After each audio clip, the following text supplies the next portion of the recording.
तक हमने last man on earth में देखा कि इस पूरी धरती पर सिर्फ एक आदमी जिंदा था, जो इस मृत भूमि पर अकेला बिना किसी की गुफा मारे मुट्ठियां मार मार परेशान हो चुका था। तो वो अपने जीवन को खत्म करने का निर्णय लेता है, जिस पर तुरंत ही ऊपर वाले की कृपा होती है और उसे मिलती है लाइलाज बीमारी नाम की ये औरत, जो उसे कुछ खास पसंद नहीं थी, जिसकी वो मारना भी नहीं चाहता था, पर फिर भी वो उससे शादी कर लेता है।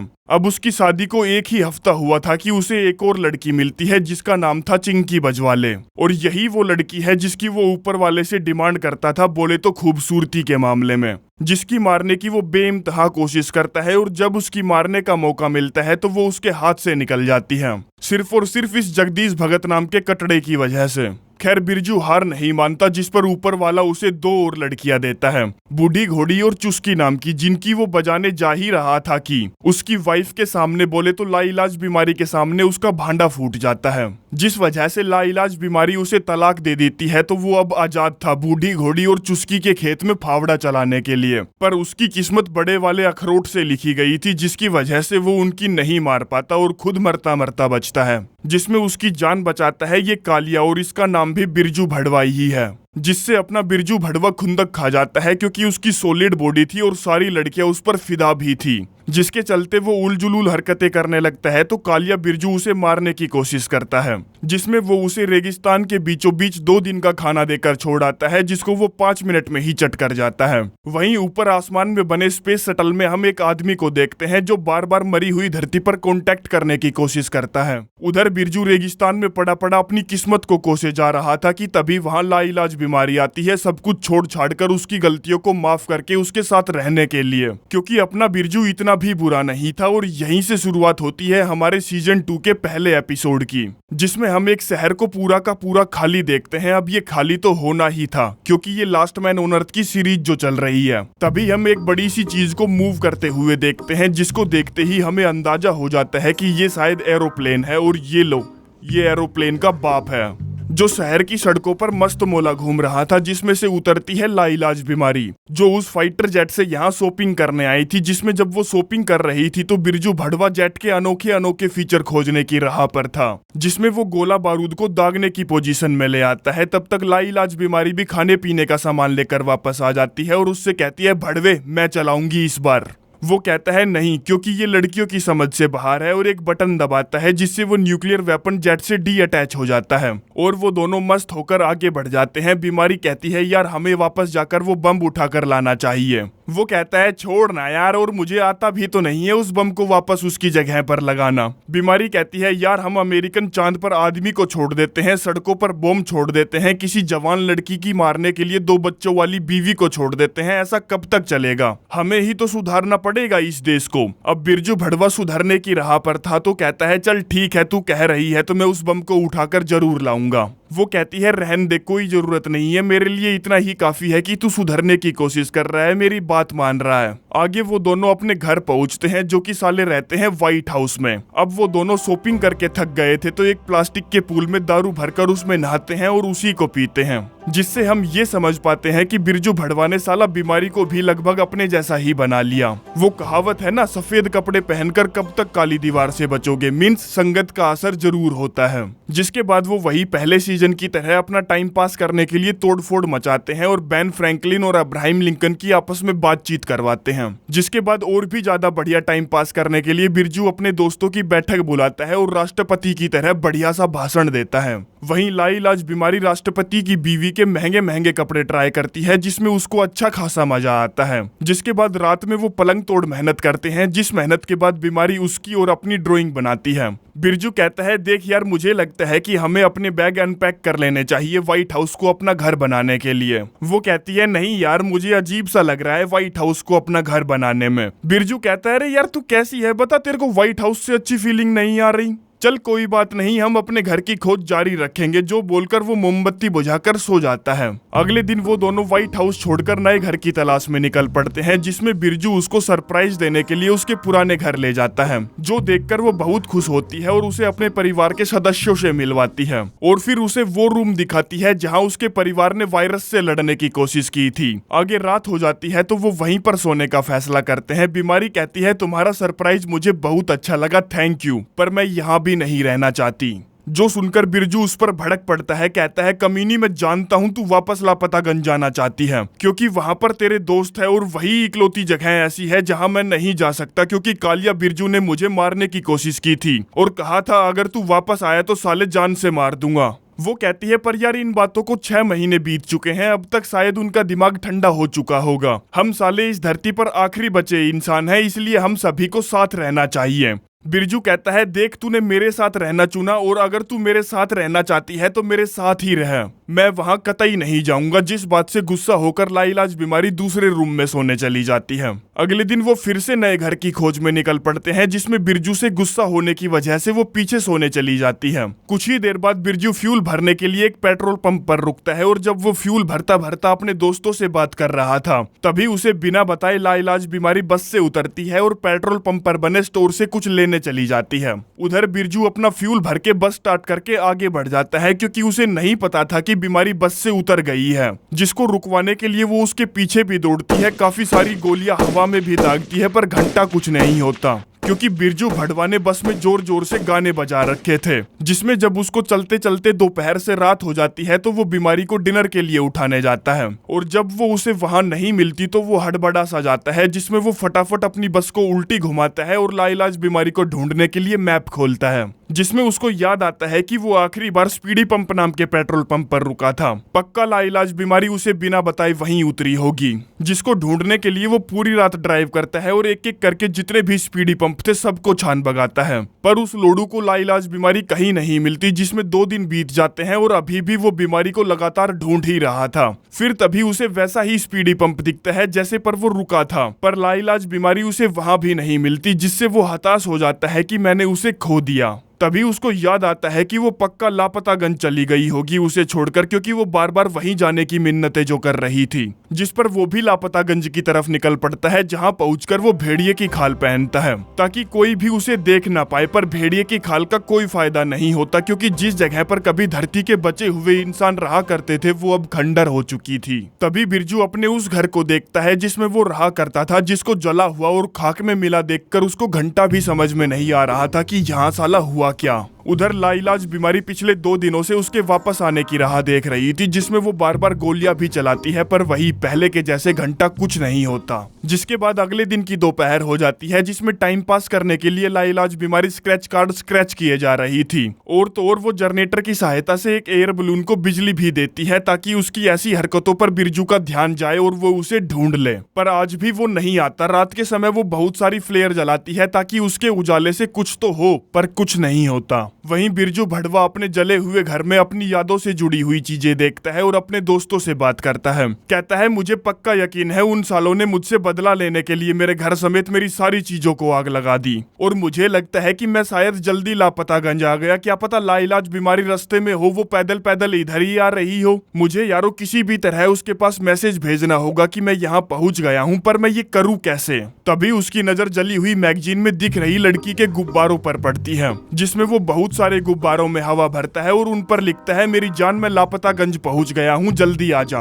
पर जैसा कि वो निकम्मा था, उसके गुब्बारे भी निकम्मे थे, वो साले उड़ते ही नहीं। जिस बीच उसकी नजर ट्रेन की पटरी पर पड़ती है, जो देखकर उसे एक कमाल का आइडिया आता है। उधर बेचारी धूप में पड़ी पड़ी लाइलाज बीमारी हिम्मत हारती जा रही थी कि शायद बिरजू भड़वा उसे अब कभी नहीं खोज पाएगा, और तो और रात में उसके इस हवा वाले गुब्बारे में भी आग लग जाती है, जिसकी वजह से हम अगले दिन देख पाते हैं कि उसकी बस्ती भी उजड़ गई है। तभी उसे ट्रेन की पटरियों की गड़गड़ाहट और ट्रेन के हॉर्न की आवाज आती है, जिसकी दिशा में वो दौड़कर जाती है, जिसके डब्बों पर बड़े बड़े अक्षरों में लिखा था, बीमारी ये मैं हूँ, तेरा बिरजू भड़वा, मैं इस ट्रेन में नहीं हूँ क्योंकि मैं लापतागंज में हूँ, फटाफट आ जा और अपनी दे जा, बहुत दिन हो गए तेरे लिए। इधर बिरजू एक धरती धकेल के रोलर पर लिखता है, मेरी जान, मैं लापतागंज में हूँ, जल्दी आ जा। फिर वो अपने दोस्तों से कहता है, क्या बात कर रहे हो यार, ये किसी काम का नहीं है, ये काम का है, क्योंकि मैं हर नामुमकिन कोशिश करना चाहता हूँ बीमारी को ढूंढने की। तभी उसका एक दोस्त बेमौत उस रोलर के नीचे आकर मारा जाता है, जिस पर वो दौड़कर उसके पास जाता है और अपने बाकी के दोस्तों से कहता है,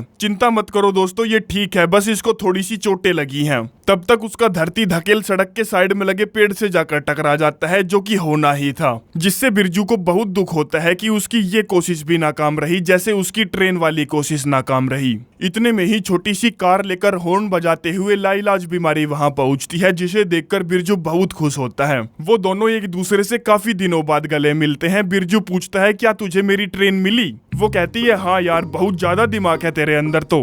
बिरजू पूछता है, वैसे तू ठीक तो है ना, भड़वी कहाँ रह गई थी? वो कहती है, मैं एम को गैस स्टेशन पर उतरी थी कुछ लेने के लिए। बिरजू कहता है, हाँ स्पीडी पंप ना? वो कहती है, नहीं बेसाले, मैं पिछले एक हफ्ते से वहीं पड़ी थी, मैं पक्का श्योर हूँ वो एमको पंप स्टेशन था। बिरजू कहता है, जो भी हो, चल फटाफट अपनी चड्डी उतार, तेरी रेल बनाऊंगा यहीं सड़क पर। आगे वो उसे अपना घर दिखाता है जो कि जल चुका था और सभी लोग यहाँ से जा चुके थे। बीमारी कहती है, वो साले भला ऐसा कैसे कर सकते हैं, पक्का वो यहाँ से जाते वक्त कुछ ना कुछ लिखावट छोड़कर गए होंगे, कोई तो नोट छोड़कर गए होंगे। जिसके बाद बीमारी उसे अपने घर ले जाती है, जहाँ जब वो नहाने जाती है तब बिरजू भड़वा के हाथ एक नोट लगता है जिसमें लिखा था, लाइलाज बीमारी, हम मेलबू चले गए हैं, प्लीज वापस आ जाओ, और हाँ, बिरजू भड़वा को कतई अपने साथ मत लाना। तभी बीमारी वहां आ जाती है, जिससे वो उस नोट को छुपा लेता है। आगे सुबह जब बिरजू उठता है तो उसे तकिए पर एक लेटर मिलता है जिस पर बीमारी ने लिखा था कि मुझे तुम्हारा छुपाया हुआ नोट मिल गया था और मैं अकेले ही मेलबू जा रही हूँ, क्योंकि मुझे लगता है कि भड़वे तेरा कुछ नहीं हो सकता, तेरे अंदर रत्ती भर भी सुधार नहीं आ सकता। जिस पर वो फटाफट एक कार उठाता है और मेलबू की तरफ चल पड़ता है। तभी एक खंजर उसकी छत को चीरकर आर पार हो जाता है, जिसमें से कालिया बिरजू उसका टैटवा दबाता है, कहता है, मैंने तुझसे कहा था ना मेलबू की तरफ अपने कदम मत बढ़ाना। तभी वो चिल्लाकर अपने बेड पर जागता है और लाइलाज बीमारी को जगाता है, कहता है, यार मैंने बहुत बुरा सपना देखा, जिसमें से निकलती है चिंकी बजवाले, जो उसे अपनी बंदूक की गोलियों से भून डालती है। जिसके बाद वो फिर से उठता है। तभी वहाँ लाइलाज बीमारी आती है, पूछती है, क्या तू ठीक है? वो कहता है, हाँ मैं ठीक हूँ, बस मैंने सपने के अंदर सपना देखा। बीमारी फिर से छानबीन में लग जाती है कि जरूर वो लोग कुछ ना कुछ तो छोड़ कर गए होंगे, जिस सबसे बिरजू अब तक कन्फ्यूजिया गया था कि वो बीमारी को उस नोट के बारे में बताए या नहीं। और रात के समय बीमारी जब उन सभी को याद करके धाए धाए रोई जा रही थी तो बिरजू से वो सब देखा नहीं जाता, जिसमें वो उसे उनका लिखा हुआ छोटा सा नोट देता है, जिसको पढ़ने के बाद वो कहती है, क्या तुमने इससे मुझसे छुपा कर रखा था? वो कहता है, देख मेरी जान, तू जानती है ना मेरे पास कोई चॉइस नहीं थी। बीमारी कहती है, हाँ तेरे पास चॉइस थी और तूने चुना मुझसे झूठ बोलना। वो कहता है, हाँ मैंने झूठ बोला ताकि मैं तुझे बचा सकूं। बीमारी कहती है, तू फिर से झूठ बोल रहा है क्योंकि तू अपने आप को बचाना चाहता था, इसलिए तूने झूठ बोला। वो कहता है, हाँ मैं क्या करूं यार, तू जानती है ना, उन्होंने साफ साफ कहा था अगर मैं वापस आया तो वो मुझे जान से मार देंगे, पर मैं तेरी खुशी के लिए वहां जरूर जाऊंगा। बीमारी कहती है, नहीं हम नहीं जाएंगे, अब हम लापतागंज में ही रहेंगे। बिरजू कहता है, यार तू कैसी बकवास बात कर रही है, मैं नहीं चाहता कि तू मेरे लिए सैक्रिफाइस करे। वो कहती है, हाँ अगर मैं कर भी रही हूँ तो कौन सी बड़ी बात है, जब लोग किसी अपने से प्यार करते हैं तो उसके लिए सैक्रिफाइस तो बनता ही है। बिरजू कहता है, बात तो तेरी सही है, चल फिर इसी बात पर पैग मारते हैं। जिसमें वो उसे बैक टू बैक मोटे मोटे पैग पिलाता है, जिससे उसको नशा हो जाता है तो वो वहीं लंबी लेट जाती है। अगले दिन उसकी आंख खुलती है तो वो अपने आप को चलती हुई बस में पाती है। कहती है, साले तूने मुझे ज्यादा पिलाकर डेड मरवा दिया और धोखे से मुझे मेलबू ले जा रहा है। बिरजू कहता है, सॉरी मेरी जान, तूने ही कहा था प्यार में हमेशा सैक्रिफाइस करना पड़ता है। वो कहती है, तू साले कभी नहीं सुधरेगा, पर सचमुच तेरी हरकतें बहुत प्यारी है। आगे वो एक बीच पर मजे करने के लिए रुकते हैं, पर वहाँ का नजारा देखकर उनके तोते ही उड़ जाते हैं, क्योंकि वहाँ पर बहुत सारी व्हेल वायरस की वजह से मरी पड़ी थी। जिसके बाद वो फिर से अपने सफर पर आगे बढ़ जाते हैं, जहाँ वो ये सोच रहे थे कि वो उन बाकी के लोगों को कैसे ढूंढेंगे। तभी उनकी नजर सामने से उठते धुएं पर पड़ती है, जिनको नजदीक से देखने के लिए वो भेड़िए की खाल पहनकर आगे बढ़ते हैं। बिरजू देखता है कि वो सभी खुश हैं और अपने आप में मगन है, जिनके साथ वो एक धप्पो नाम के नए आदमी को भी देखता है। फिर वो बीमारी से कहता है, यार मेरी तो फटी पड़ी है, कैसे जाऊं मैं उनके सामने? वो कहती है, पहले मैं वहां जाऊंगी और उनका रिएक्शन देखूंगी और फिर तुम आ जाना। जिसमें बीमारी दबे पाव चुपके चुपके जाकर धप्पो को धप्पा कर देती है, जिससे उसके सीने में चीस मचती है, बोले तो हार्ट अटैक आ जाता है और वो वहीं मर जाता है। जिसके कुछ देर बाद बेचारे धप्पा को दफना दिया जाता है, जिसके बारे में सभी एक एक करके अच्छे अच्छे शब्द बोलते हैं। फिर बारी आती है अपनी लाइलाज बीमारी की। कहती है, देख भाई मैं तेरे को जानती नहीं थी, भगवान करे तुझे स्वर्ग मिले, पर नर्क भी मिल सकता है जैसा कि मैंने कहा।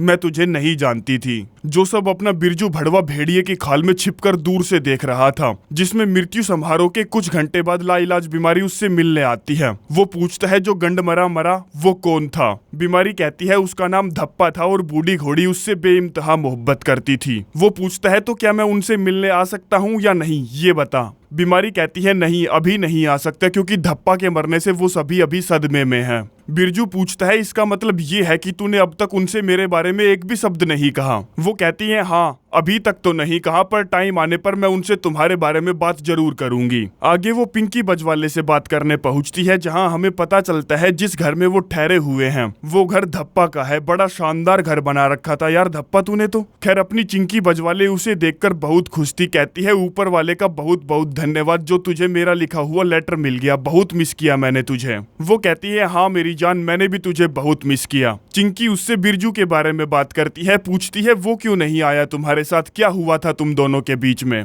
जिस सवाल का जवाब देने से बचने के लिए बीमारी जानबूझकर अपनी चाय को टी शर्ट पर गिरा लेती है। कहती है यार ये मेरी फेवरेट टी शर्ट थी, मैं अभी इसको धोकर आती हूँ फिर तुमसे बात करूंगी। जिसमें जब वो उस रूम में वो अपनी टी शर्ट साफ कर रही थी तभी वहाँ कालिया बिरजू आता है। कहता है क्या हाल है मेरी जान, आखिरी बार जब मैंने तुझे देखा था तब हमने पेलम पाली मचाई थी। बीमारी कहती है सॉरी मेरे यार, मैं तुझे बिना बताए लापतागंज से चली गई। इतने में ही वहाँ चुस्की आती है जो बीमारी का पधारने का स्वागत करती है और जानबूझकर कालिये बैंगन को किस करती है, ये दिखाने के लिए कि ये काला घोड़ा अब उसका है। जिसके बाद सभी एक साथ बैठते हैं और धप्पा की यादों से जुड़ने की कोशिश करते हैं, जिसमें बूढ़ी घोड़ी उसके नाम का रंडी रोना रोए जा रही थी, रोए जा रही थी, रोए जा रही थी। तभी जगदीश भगत बीमारी से पूछता है तुम्हारे साथ क्या हुआ था, लास्ट टाइम जब हमने तुम्हें देखा था तब तुम बिरजू भड़वा के लिए सप्लाई लेकर रेगिस्तान में गई थी। कालिया बिरजू पूछता है क्या तू उसी के साथ रहती थी। वो कहती है हाँ मैं उसी के साथ रहती थी। तभी चुस्की कहती है ऊपर वाले का बहुत शुक्रिया जो तू उस कमीने कुत्ते को अपने साथ नहीं लाई। चिंकी बजवाले कहती है मुझे लगता है उसने तुझे किडनैप कर लिया होगा क्योंकि तू अपनी मर्जी से तो उसके साथ नहीं जा सकती। वो कहती है नहीं मैं अपनी मर्जी से उसके साथ गई थी।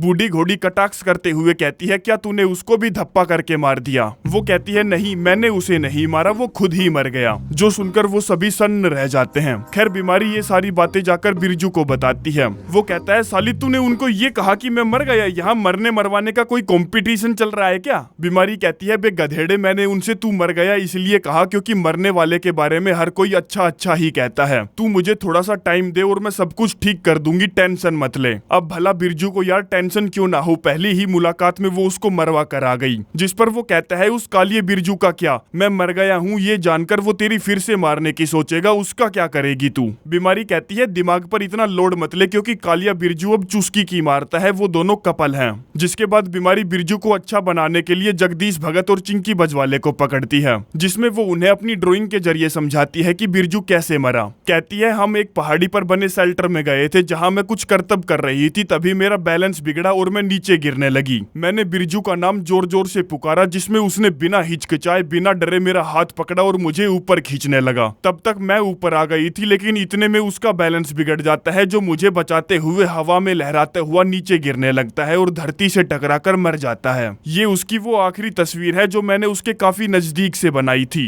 जो सुनकर जगदीश भगत फूट फूट कर रोने लगता है। बीमारी पूछती है क्या तू बिरजू भड़वा के लिए रो रहा है। वो कहता है नहीं यार, मुझे अचानक से धप्पो की याद आ गई। बीमारी कहती है मैं 101% श्योर हूँ कि तू एक ना एक दिन बिरजू भड़वा की याद में जरूर रोएगा। वो कहता है नहीं, ये तो होने से रहा। अब बीमारी की यहाँ दाल नहीं गलती तो वो अलग तरीके से दाल गलाने की सोचती है, जिसमें वो बीच के किनारे अपने बिरजू का नाम लिखकर जोर जोर से डिड्डियाने लगती है, रोने लगती है। जिसको सिंपैथी देने के लिए कालिया बिरजू वहाँ आता है। कहता है तू रो मत मेरी जान, मैं हूं ना, और उसको जबरदस्ती चूसने की कोशिश करता है लेकिन वो उस जाहिल जिनावर को ऐसा करने नहीं देती। जो सारी बात जाकर वो अपने बिरजू को बताती है। कहती है वो साला कालिया बिरजू अभी भी मेरी मारना चाहता है, जो करने के लिए उसने चुस्की से ब्रेकअप भी कर लिया और उसने मुझे बीच के किनारे चूसने की भी कोशिश की। जो सुनकर बिरजू को झटका लगता है। वो कहती है बस अब बहुत हो गया, जिसमें वो उसे एक वोकी टोकी देती है और कहती है जब मैं तुझे उनके सामने आने के लिए कहूँ तो उनके सामने बेखौफ आ जाना। बिरजू कहता है बे साली मरवाएगी क्या, उन्होंने मुझे गोली से उड़ा दिया तो।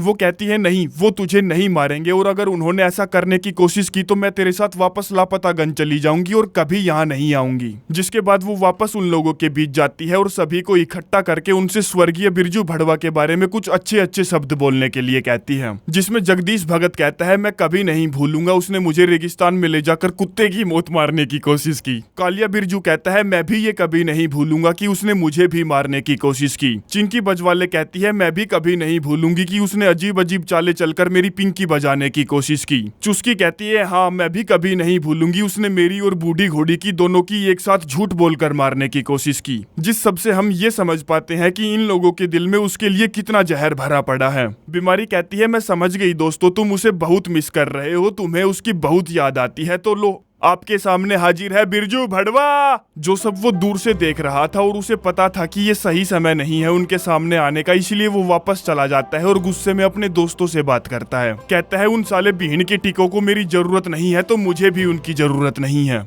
वहीं दूसरी तरफ बीमारी उन सभी को कन्विंस करने में लगी थी कि वो तो यहाँ आना भी नहीं चाहता था, वो यहाँ इसलिए आया क्योंकि मैं यहाँ आना चाहती थी, जबकि उसे अच्छे से पता था कि तुम लोग उसे जान से मार डालोगे, फिर भी वो मेरे साथ यहाँ आया। और मैंने तुमसे उसके मरने के बारे में झूठ इसलिए बोला ताकि तुम लोग उसे अपने दिल से माफ कर पाओ, जो मैंने किया, और मुझे उसका बिल्कुल भी पछतावा नहीं है क्योंकि वो बदल चुका है। जो बोलकर बीमारी वहां से जाने लगती है तभी चिंकी बजवाले कहती है, ठीक है अगर वो बदल गया है तो हम उसे एक मौका जरूर देंगे। इतने में ही वो साला सारा मामला चौपट करने बंदूक लेकर वहां पहुंचता है। कहता है, भड़वो तुम में से अगर कोई भी हिलाना तो यहीं ठोक दूंगा। मैं सिर्फ यहाँ पर ये कहने आया हूँ कि मैंने जो भी गलतियाँ की उसके लिए मैं माफी चाहता हूँ, जो बात मैं तुमको 100 बार लिख कर दे सकता हूँ, क्योंकि सालों में बदल चुका हूँ, मैं पहले वाला बिरजू भड़वा नहीं रहा। एक बार कमीनों मुझे मौका देकर तो देखो। बीमारी कहती है, अबे गधे की झाट ये क्या कर रहा है तू, मैंने इन सबको तुझे दूसरा मौका देने के लिए मना लिया था। जो सुनकर वो खुशी से खिलखिला उठता है। कहता है, दोस्तों मैं पक्का वाला वादा करता हूँ कि तुम्हें इस चीज का कभी अफसोस नहीं होगा। और तुम लोग इतना डर क्यों रहे हो, ये बंदूक सिर्फ डराने के लिए है, इसमें गोलियां नहीं है। जो बोलते ही दूसरे पल में हम देखते हैं कालिया बिरजू उसे लकड़ी के फंदे में फंसा देता है, जिसमें ना तो वो अपना पिछवाड़ा खुजा सकता है, ना ही हाथ हिला सकता है और ना ही बैठ सकता है। कालिया कहता है, अब साले तू इसमें तब तक फंसा रहेगा जब तक हम तुझे सच में माफ नहीं कर देते। आगे अगले दिन का सीन दिखाया जाता है जहां अपने बिरजू को भयंकर वाली प्यास लगी थी तो वो चिल्ला चिल्ला कर पानी मांगता है, जिसमें कुछ ही देर बाद चिंकी उसके लिए एक गिलास पानी लेकर आती है और उसके हाथ में देकर वहां से चली जाती है, जिसको वो घोड़ू सही तरीके से पीने की बहुत कोशिश करता है पर बात नहीं बनती। फिर आता है कालिया बिरजू जो उसको डराने के लिए अपनी बंदूक से हवा में फ्री फायर करता है, जिस पर गोलियों की आवाज सुनकर बीमारी दौड़ी चली आती है। पूछती है, क्या कर रहा है भड़वे?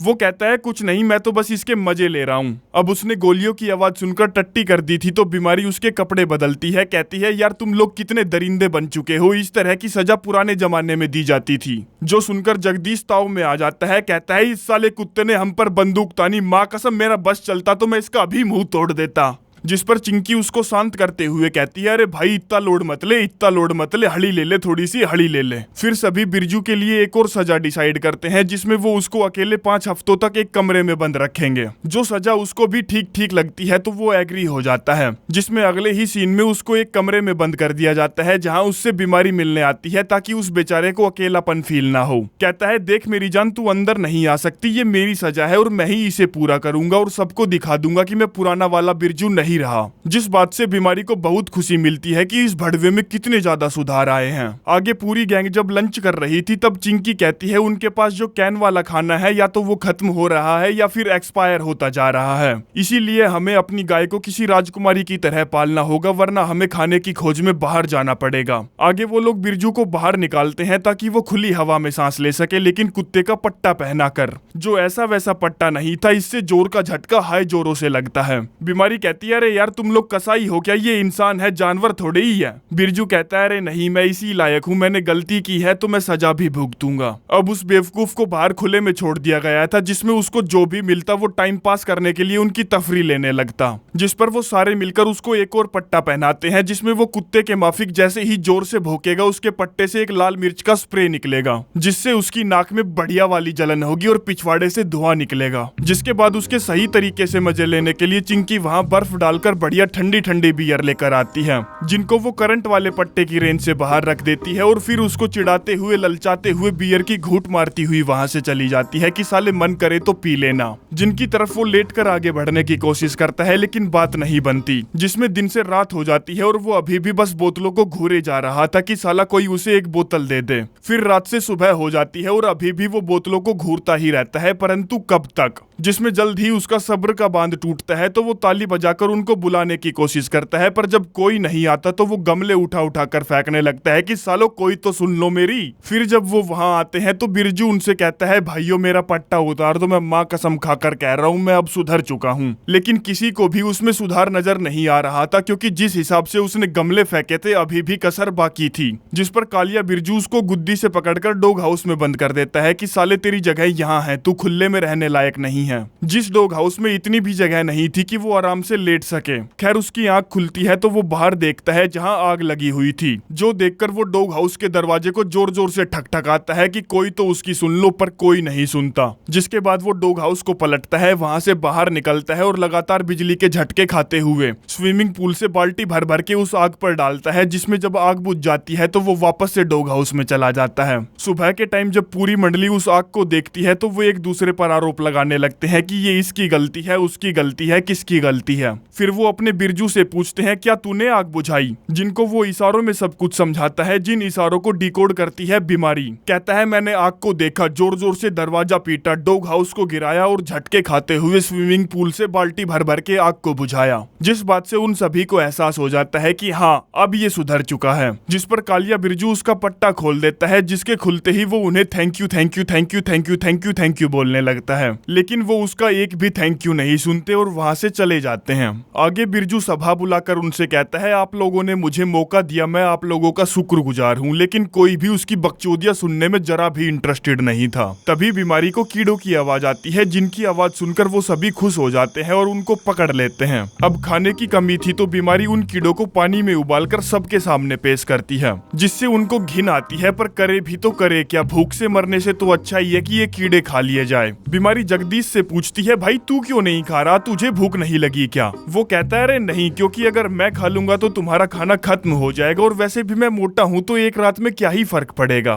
फिर अगली सुबह हम देखते हैं बिरजू बाल्टी लेकर झाड़ियों में कीड़े पकड़ने में लगा है, जो देखता है कि जगदीश भगत चुपचाप अकेला अकेला कहीं जा रहा है। जिसका पीछा करते हुए वो एक कमरे में पहुंचता है जहां एक फ्रिज रखा हुआ था, जिसको वो खोलकर देखता है तो उसकी फटी की फटी रह जाती है, उसके तोते उड़ जाते हैं। वहीं खाने के डब्बों को इकट्ठा करके गिना जा रहा था, ये देखने के लिए कि वो और कितने दिनों तक सरवाइव कर सकते हैं। इधर जब जगदीश भगत जैसे ही उस फ्रीजर के पास दोबारा आता है, बिरजू उसे रंगे हाथों पकड़ता है और कहता है, क्या छुपा रखा है भाई तूने इस फ्रिज के अंदर? अब जगदीश भगत की भयंकर वाली फटी पड़ी थी तो वो डरी डरी सी आवाज में कहता है, कुछ नहीं भाई। जिस पर बिरजू तुरंत ही फ्रिज का ढक्कन खोलता है, जिसके अंदर बहुत सारे चिकन के पैकेट थे, जिनको जगदीश भगत रोज पैन फ्राई करके अकेला बड़े मजे से खाता था, और उधर वो लोग बेचारे भूख के मारे कीड़े पकड़ पकड़ कर खा रहे थे। बिरजू कहता है, मुझे ये बात सभी को बतानी चाहिए, जो बोलकर वो भागने लगता है तो जगदीश उसको रोकने के लिए पीछे भागता है, जिसमें बिरजू एक जगह जाकर रुक जाता है। कहता है, क्या तेरे पास ऐसा कुछ है जो तू मुझसे कहना चाहता है? अब मैं जगदीश भगत की क्या ही बताऊं, उसकी कितनी फटी पड़ी थी। कहता है, सॉरी भाई, दिल से सॉरी यार, कसम से सॉरी यार। बिरजू कहता है, तेरा हो गया तो अब मैं कुछ कहूँ? जाकर फटाफट फ्राई पैन गरम कर, जिसमें दोनों मिलकर चिकन पकाते हैं और मजे से खाते हैं कि साली भाड़ में जाए जनता, अपना काम बनता। बिरजू कहता है, देख भाई, मैंने तेरे साथ जो भी किया उसके लिए मैं तुझसे माफी चाहता हूँ। वो कहता है, साले मुझे तेरी माफी की जरूरत नहीं है, तू मेरे बगल में इसलिए बैठा है ताकि तू मुझे ब्लैकमेल ना कर पाए। बिरजू कहता है, अरे भाई यार, तू कैसी बात कर रहा है, मैं तेरा भाई हूँ, मैं तुझे कभी ब्लैकमेल नहीं करूंगा। जगदीश कहता है, बे साले भाड़ में गया तेरा भाईचारा, मैं तुझसे बात सिर्फ चिकन की वजह से कर रहा हूँ। आगे घर पर बीमारी सभी के लिए कीड़ों को उबालकर छलनी से छानकर उनका जूस बनाकर लाती है। कालिया बिरजू उस जूस को थोड़ा सा पीता है, जो उसको गंदा तो लगता है, पर वो कहता है, अरे वाह, मस्त जूस बनाया है रे तूने। जगदीश भगत कहता है, यार मैं जूस नहीं पीऊंगा, मुझे भूख नहीं लगी। जिस पर चिंकी पूछती है, बे साले तुझे हुआ क्या है, मैं तुझे कई दिनों से देख रही हूँ, तू कुछ भी नहीं खा रहा, तू ठीक तो है ना? अगर तू कहे तो मैं तेरे लिए मेडिकल से दवाई ले आती हूँ। वो कहता है, अबे हिंचो, मैं ठीक हूँ। फिर तुरंत ही बिरजू भी कहता है यार मुझे भी भूख नहीं लगी, मैं थोड़ी देर बाहर जाकर घूमता हूँ। और दोनों मिलकर फिर से जाकर चिकन पकाते हैं और मस्त ठूस ठूस कर खाते हैं, जबकि उधर वो साले भूख से बिलख बिलख कर मर रहे थे। बिरजू कहता है देख भाई हमारे पास अब बस 3 ही चिकन के पैकेट बचे हैं, तो क्यों ना हम उन्हें अपने ग्रुप के साथ शेयर करें। जगदीश पूछता है बे साले क्या मतलब तेरा? बिरजू कहता है भाई सिर्फ 3 ही चिकन के पैकेट बचे हैं, उन्हें थोड़ा ही पता चलेगा, हमारे पास और भी थे। वो कहता है नहीं हम ऐसा नहीं करेंगे वरना फंसेंगे। बिरजू कहता है देख मैंने सब कुछ सोच रखा है, हम इस पूरी जगह को साफ कर देंगे, कोई भी एविडेंस नहीं छोड़ेंगे, और फिर तू जाकर उन्हें 3 चिकन के पैकेट देना और उनका हीरो बन जाना। वो कहता है भड़वे ये हीरो बनने वाली बात नहीं है, हमारे पास जो पैकेट बचे हैं हम उन्हें खाएंगे और सब कुछ साफ कर देंगे जैसे कि यहाँ कुछ था ही नहीं। लेकिन बिरजू किसकी सुनने वाला था, उसके मन में जो आता था वो वही करता था, जिसमें वो सबसे पहले तो सारे कचरे को इकट्ठा करता है, पूरे फ्लोर की अच्छे से साफ सफाई करता है और फिर डिसाइड करता है कि वो कचरे को कहाँ ठिकाने लगाएगा, जिसमें उसे दिखती है ये वाटर बोट। वहीं घर पर लोगों को चिकन के 3 पैकेट मिलते हैं, जिन्हें देखकर वो बहुत ज्यादा खुश हो जाते हैं। जिन पैकेट के ऊपर लिखे लेटर पर जगदीश भगत का नाम लिखा था, जिससे वो जगदीश भगत की जय हो, जगदीश भगत की जय हो, जगदीश भगत की जय हो चिल्लाने लगते हैं और पूछते हैं तुम्हें ये कहाँ मिले। तभी बिरजू एंट्री मारता है, कहता है यहीं रास्ते में एक घर पड़ता है, उस पर सोलर पैनल लगे हुए थे, जिस फ्रिज के अंदर इसे ये पैकेट मिले। जो बात इसने मुझे कल बताई थी और मैं वो तुम्हें तुरंत ही बताने वाला था, तो इसने मुझे बोला कि भीड़चोद सरप्राइज खराब मत कर, इसलिए आज का हमारा हीरो है जगदीश भगत। जिनके वहां से जाने के बाद जगदीश उससे कहता है भीड़ के लिंड मैंने तुमसे कहा था ना ऐसा मत करना, और अब देखो उन्हें चिकन के बारे में पता चल चुका है, और अगर उन्हें बाकी का कचरा मिल गया ना तो हमारी खैर नहीं। बिरजू कहता है अबे साले तेरी इतनी बड़ी गींड होने के बावजूद भी कितनी फटती है, मैंने सारा कचरा ठिकाने लगा दिया, किसी को कभी घंटा भी नहीं पता चलेगा। तभी कालिया बिरजू समुद्र की तरफ कुछ अजीब सा देखता है और सभी को तुरंत वहां बुलाता है। अपना बिरजू उससे फटाफट दूरबीन लेकर चेक करता है तो पाता है कि ये तो वही वाटर बोट है जिसको उसने चिकन के कचरे से लादकर समुद्र की तरफ रवाना किया था, जो कि साली किसी लहर से टकराकर अब वापस किनारे की तरफ आ रही थी, जिस पर जगदीश भगत उसे पीछे खड़ा खड़ा घूरे जा रहा था कि भीड़ के लीड ने फिसवा दिया। आगे बोट तक सबसे पहले दौड़कर अपना बिरजू पहुंचता है और कूड़े को इकट्ठा करने की कोशिश करता है। इतने में सभी वहां पहुंच जाते हैं, जो उस कचरे को देखते ही समझ जाते हैं कि क्या हुआ होगा, और जगदीश भगत से पूछते हैं तो क्या तू सच बोलना चाहेगा। वो कहता है दोस्तों मुझसे गलती हो गई, मुझे ये सारा चिकन मिला था और मैंने ही खा लिया। जो सुनते ही अपना बिरजू ताव में आ जाता है कि साले तेरी हिम्मत कैसे हुई ये करने की, और बेशरम हमारे सामने भी खड़ा है उस चीज का इल्जाम अपने ऊपर लेकर जो मैंने किया है। हाँ दोस्तों ये सारा चिकन मुझे ही मिला था और मैंने ही खाया। फिर जब आखिरी के 3 पैकेट बचे हुए थे तभी वहां जगदीश आया और उसने वो 3 पैकेट तुम सबको गिफ्ट करवाए। सारी गलती मेरी ही थी, मैंने तुमसे वो चिकन छुपाया, और फिर से जगदीश भगत के नारे लगवाने की कोशिश करता है, पर कोई भी इस बार नारे नहीं लगाता। चिंकी बजवाले पूछती है तो अब जगदीश भगत सच सच बता क्या हुआ था। वो कहता है सॉरी दोस्तों ये चिकन मुझे मिला था और मैंने ही खाया। हाँ थोड़ा बहुत बिरजू ने भी खाया पर सारा मैंने ही खाया, जिसके लिए मैं तहे दिल से माफी चाहता हूँ। मैं बेकार हूँ, मैं बुरा हूँ, मैं निकम्मा हूँ। मैंने उस औरत से भी झूठ बोला जो मुझसे प्यार करती है, मुझ पर विश्वास करती है। अपना बिरजू कहता है जगदीश भाई तूने बहुत अच्छी कोशिश की मेरी गलती को अपने ऊपर लेने की, पर सजा तो मुझे ही मिलनी चाहिए। आगे सीन कट होता है और हम देखते हैं दोनों को लकड़ी के फंदों में फंसा दिया है कि सालो अब तुम दोनों ही सजा भुगतोगे। जहाँ जगदीश उससे कहता है थैंक यू मेरे भाई मेरा साथ देने के लिए। वो कहता है कोई बात नहीं इतना तो चलता है। आगे 2-4 दिन बीत जाते हैं और सजा पूरी होने के बाद उन दोनों को बाइज्जत बरी कर दिया जाता है, जिसमें जब नहा धोकर अपना बिरजू बाल सुखा रहा था तभी लाइट चली जाती है, जिस पर वो जनरेटर को स्टार्ट करने के लिए उसमें तेल डालता है, जो कि अब पुराना होने की वजह से खराब होने लगा था, जमने लगा था। खैर अब जनरेटर तो स्टार्ट होता नहीं, इसीलिए वो आधे पके वोफल्स पर शहद डालकर ऐसे ही पी जाता है। वहीं घर में ही जगदीश भगत बूढ़ी घोड़ी के साथ गेम खेल रहा था, जिसमें उसे सोने की ईंटों को एक के ऊपर एक रखना था, जो खेल वो जीत जाती है। जगदीश कहता है तू जीत तो गई पर इतना आसान नहीं था, जिस पर चिंकी बजवाले उसे ताना मारते हुए कहती है चुपचाप अकेले अकेले चिकन खाने से तो ज्यादा मुश्किल नहीं होगा। वो कहता है अरे यार तू तो उस बात को लेकर ही बैठ गई, मैंने सॉरी बोला तो था। तभी वहाँ अपना बिरजू आता है जो उन्हें जनरेटर की समस्या बताता है। कहता है देखो यार ये तेल का क्या हाल होने लगा है। कालिया बिरजू कहता है अबे यार तुम लोगों को इतनी तो समझ होनी चाहिए कि धरती को खत्म हुए 3 साल से ज्यादा हो चुके हैं, और डीजल या पेट्रोल की इतनी क्षमता नहीं होती कि वो 3-4-5 साल तक चल सके, मतलब कि fossil fuel long term solution नहीं है। इसीलिए चूतियों हमें जितना जल्दी हो सके मेलबू छोड़कर जाना होगा, ये जगह सभी जगहों से बदतर होने वाली है। क्योंकि फ्यूल एक्सपायर होने लगा है, जिस वजह से हमारे पास गाड़ियां नहीं होंगी तो हम दूसरी जगह तक फ्रेश सप्लाई लेने नहीं जा पाएंगे। बेवड़ी बूढ़ी घोड़ी कहती है तुझे जहां जाना है वहां जा, हम मेलबू छोड़कर कहीं नहीं जाएंगे क्योंकि हमें इस जगह से प्यार है। लाइलाज बीमारी कहती है कालिए मैं तेरे साथ हूँ, क्योंकि अभी तक तो हम सब सही हैं, पर जब हमारे बच्चे होंगे तब हम क्या करेंगे। जिस पर बूढ़ी घोड़ी चुस्की और चिंकी बजवाले कहती है हम साली जब तक यहाँ हैं तब तक प्रेग्नेंट ही नहीं होंगी तो बच्चे कहाँ से आएंगे। कालिया बिरजू कहता है भीड़ के लिंडो अपनी गींड मरवाओ, मैं तुम्हारे साथ नहीं हूँ। खैर अब उन्हें बिजली चाहिए थी और कालिया बिरजू हड़ताल पर चला गया था, इसीलिए अपने वाला बिरजू सोलर पैनल लगाने लगता है जिसमें जगदीश भगत उसकी मदद करता है। अब उन लोडवों को कुछ काम करना तो आता नहीं था, बस ऐसे ही हवा हवा में तीर चला रहे थे, जिसमें जब वो एमसी बॉक्स लेने जाते हैं तो सोलर पैनल में बिजली बनने लगती है। जिस एमसीबी बॉक्स को जब तक वो लेकर आते हैं तब तक वो तार स्पार्किंग करता हुआ नागिन की तरह डांस मारने लगता है। वहीं घर के अंदर लाइलाज बीमारी लोलो पोचो करने में लगी थी, जिसमें वो एक बच्चे की पेंटिंग लेकर चिंकी बजवाले के पास पहुंचती है और कहती है देखिए कितना प्यारा सा बच्चा है, तुझे नहीं लगता इसे देखकर हमें बच्चे पैदा करने चाहिए और जनसंख्या बढ़ानी चाहिए। चिंकी कहती है नहीं, मेरा जवाब है नहीं, क्योंकि हमारे पास डॉक्टर नहीं है, खाना भी खत्म होता जा रहा है। इधर बिरजू और जगदीश उस नागिन को काबू में लाने के लिए धूप सेकने वाली चेयर का सहारा लेते हैं। जगदीश कहता है हमें कालिए बिरजू के पास जाना चाहिए क्योंकि ये खेल हमारे बस के बाहर है। वो कहता है अरे यार तू थोड़ा सा बीवली गींड है क्या, हमें उस कालिए की मदद बिल्कुल भी नहीं लेनी, हमें अपने आप को साबित करना होगा, समाज में इज्जत बनानी होगी, जो सब तब होगा जब हम कालिए की मदद लिए बिना बिजली बना देंगे।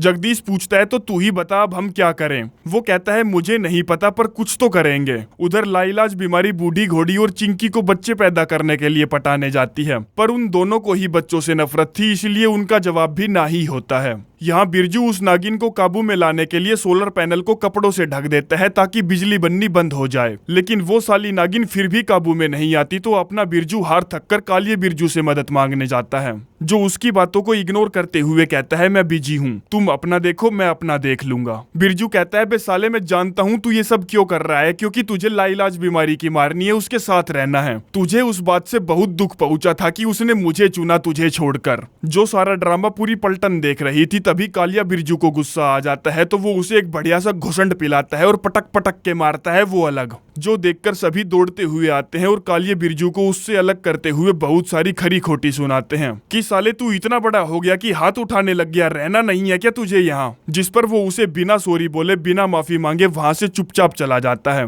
आगे सारे मिलकर उसको उसके रूम से बाहर निकालते हैं और कहते हैं तेरे में साले कुछ ज्यादा ही गर्मी आ गई है, वो तुझसे बस मुंह से ही तो बात कर रहा था, तुझे हाथ उठाने की क्या जरूरत थी। जगदीश कहता है तूने गुनाह किया है, तुझे सजा मिलेगी जैसे मुझे और बिरजू को मिली थी। कालिया कहता है नहीं मैं सजा नहीं भुगतूंगा और उन पर किए हुए एहसान गिनवाने लगता है। कहता है मैंने तुम लोगों के लिए क्या नहीं किया, मैंने तुम्हें बिजली दी, खाने पीने की तुम्हारी सप्लाई लाया, नरक से भी बुरी जगह को तुम्हारे रहने लायक बनाया, इसीलिए मुझे बिरजू भड़वा को मारने का जरा सा भी अफसोस नहीं है। जो बोलकर वो अंदर चला जाता है और वो उसे गालियां बकते बकते वापस चले जाते हैं और उस नागिन के फन को फनाते हुए देखने लगते हैं कि यार हम इस सोतन से कैसे पीछा छुड़वाएं। इतने में फुल हवाबाजी टसन टोरे में कालिया वहां आता है और सोलर पैनल के नीचे लगे स्विच को ऑफ कर देता है, जिससे नागिन फनाना बंद कर देती है। कालिया उनसे कहता है मैं बाहर इसलिए आया क्योंकि मैं तुमसे कहना चाहता था कि मैं इस नर्क जैसी जगह से जा रहा हूँ। जिस पर वो सभी उससे कुछ नहीं कहते, बस उसे देखते रहते हैं। आगे कालिया अपना सारा साजो सामान पैक करके ट्रोले में लोड करने लगता है, फिर वो वापस आता है और उनसे कहता है मैं बस एक इंसान से माफी मांगना चाहता हूँ जो मेरे लिए बहुत खास है।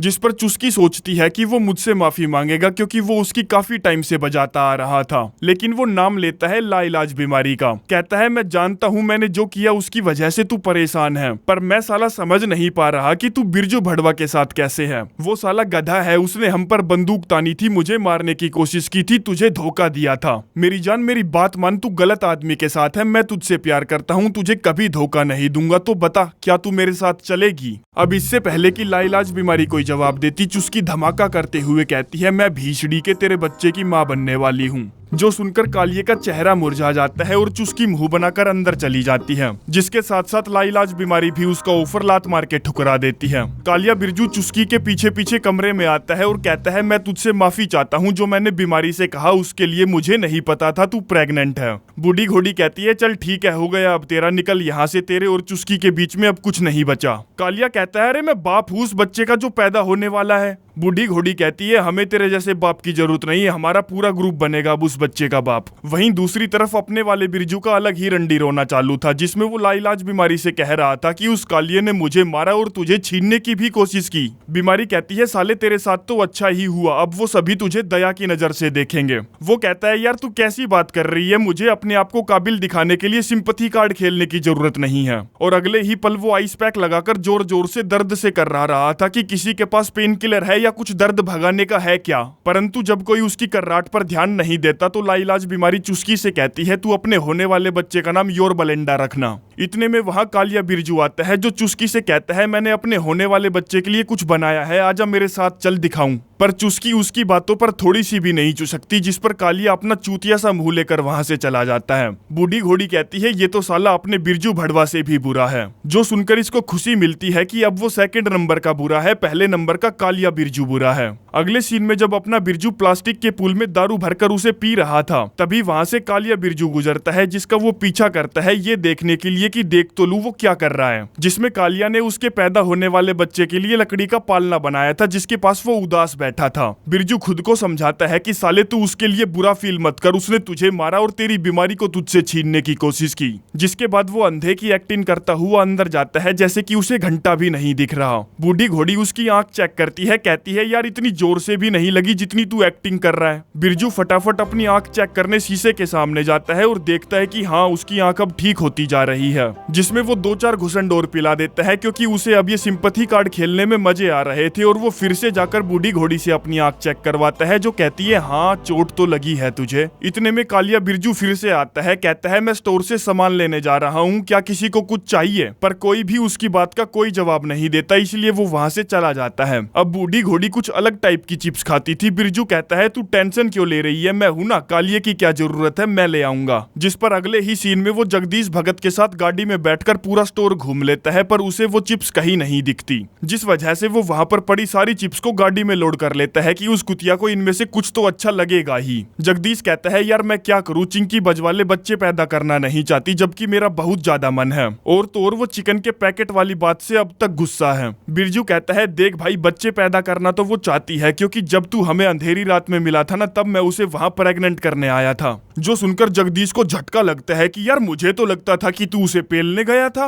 अगले दिन पहाड़ी पर चिंकी बजवाले शूटिंग प्रैक्टिस कर रही थी, तभी वहाँ तिलतिलाते गुस्से में जगदीश भगत आता है, कहता है साली कुतिया जब तू मुझे अंधेरी रात में पहली बार मिली थी तब तू वहाँ बिरजू के साथ बच्चे पैदा करने गई थी, जिसको तू सिर्फ 3 दिनों पहले ही मिली थी। और अब जब मैं बच्चे पैदा करने के लिए बोल रहा हूँ जिससे तू प्यार करती है, तो तुझे बच्चे पैदा नहीं करना। वो कहती है हाँ नहीं करना मुझे अब बच्चा पैदा, क्योंकि मेरा मन बदल गया। जगदीश कहता है अपनी गींड मरा भीषड़ी की, जो बोलकर वो गुस्से में वहाँ से जाने लगता है, तो उसके मजे लेने के लिए चिंकी गोली चलाती है। वहीं अपना बिरजू बूढ़ी घोड़ी को उसकी लाई हुई अलग अलग वैरायटी की चिप्स दिखा रहा था, पर बूढ़ी घोड़ी को जो चिप्स चाहिए थी वो उनमें नहीं थी, इसलिए वो वहाँ से चली जाती है कि तू ही खा ले इनको। जिनमें से कुछ पैकेट लेकर जब वो अंदर आ रहा था, तब देखता है कि कालिया बिरजू दुखी है और अपने बनाए हुए लकड़ी के पालने को डस्टबिन में डाल रहा है। जो देखकर अपने वाले बिरजू से रहा नहीं जाता, तो वो उससे बात करने जाता है, कहता है देख भाई मैं तेरी मदद करना चाहता हूँ, इसलिए तुझे लकड़ी के फंदे वाली सजा को मान लेना चाहिए। कालिया कहता है हाँ साले तू तो मुझे सजा काटते हुए ही देखना चाहता है। अपना बिरजू कहता है नहीं भाई मैं तेरी मदद करना चाहता हूँ। कालिया कहता है सुन बे लौड़े, ना तो मैं तुझे पसंद करता हूँ और ना ही तुझ पर विश्वास करता हूँ। जानता है मेरी जिंदगी का सबसे बड़ा दुख क्या है? ये नहीं कि मैंने चुस्की को छोड़ दिया, ये नहीं कि मैंने लाइलाज बीमारी को प्रपोज मारा, बल्कि मेरा सबसे बड़ा दुख ये है कि मैंने उस दिन तुझे एडवर्टाइजमेंट बोर्ड से क्यों उतारा, मुझे तुझे वहीं मरने के लिए छोड़ देना चाहिए था। ऐसा साला कोई दिन नहीं जाता जब मुझे उस बात का अफसोस नहीं होता। जो बोलकर वो वहाँ से चला जाता है और अपना बिरजू अपने दोस्तों को लेकर एकांत जगह पहुँचता है, जिनसे कई घंटों की बातचीत के बाद वो एक फैसले पर पहुँचता है कि वो कालिये की मदद करेगा, उसे बाकियों की तरह अकेला नहीं छोड़ेगा। वहीं लाइलाज बीमारी चुस्की को उसके हाथ से बनाई हुई स्वेटर गिफ्ट करती है और पूछती है तूने प्रेग्नेंट होने से पहले कालिये के साथ कितनी बार प्रेग्नेंट होने की कोशिश की थी? वो कहती है एक भी बार नहीं, मैं तो बस मजे मजे में प्रेग्नेंट हो गई। बीमारी कहती है यार क्या बात कर रही है, मैं साली बिरजू भड़वा के साथ पिछले 6 महीनों से ट्राई कर रही हूँ पर प्रेग्नेंट ही नहीं हो रही। रात में बिरजू लालटेन लेकर ऐसे ही दर बदर भटकता डोल रहा था, कालिये बिरजू को ढूंढता हुआ, जिसमें उसे मिलता है जगदीश भगत,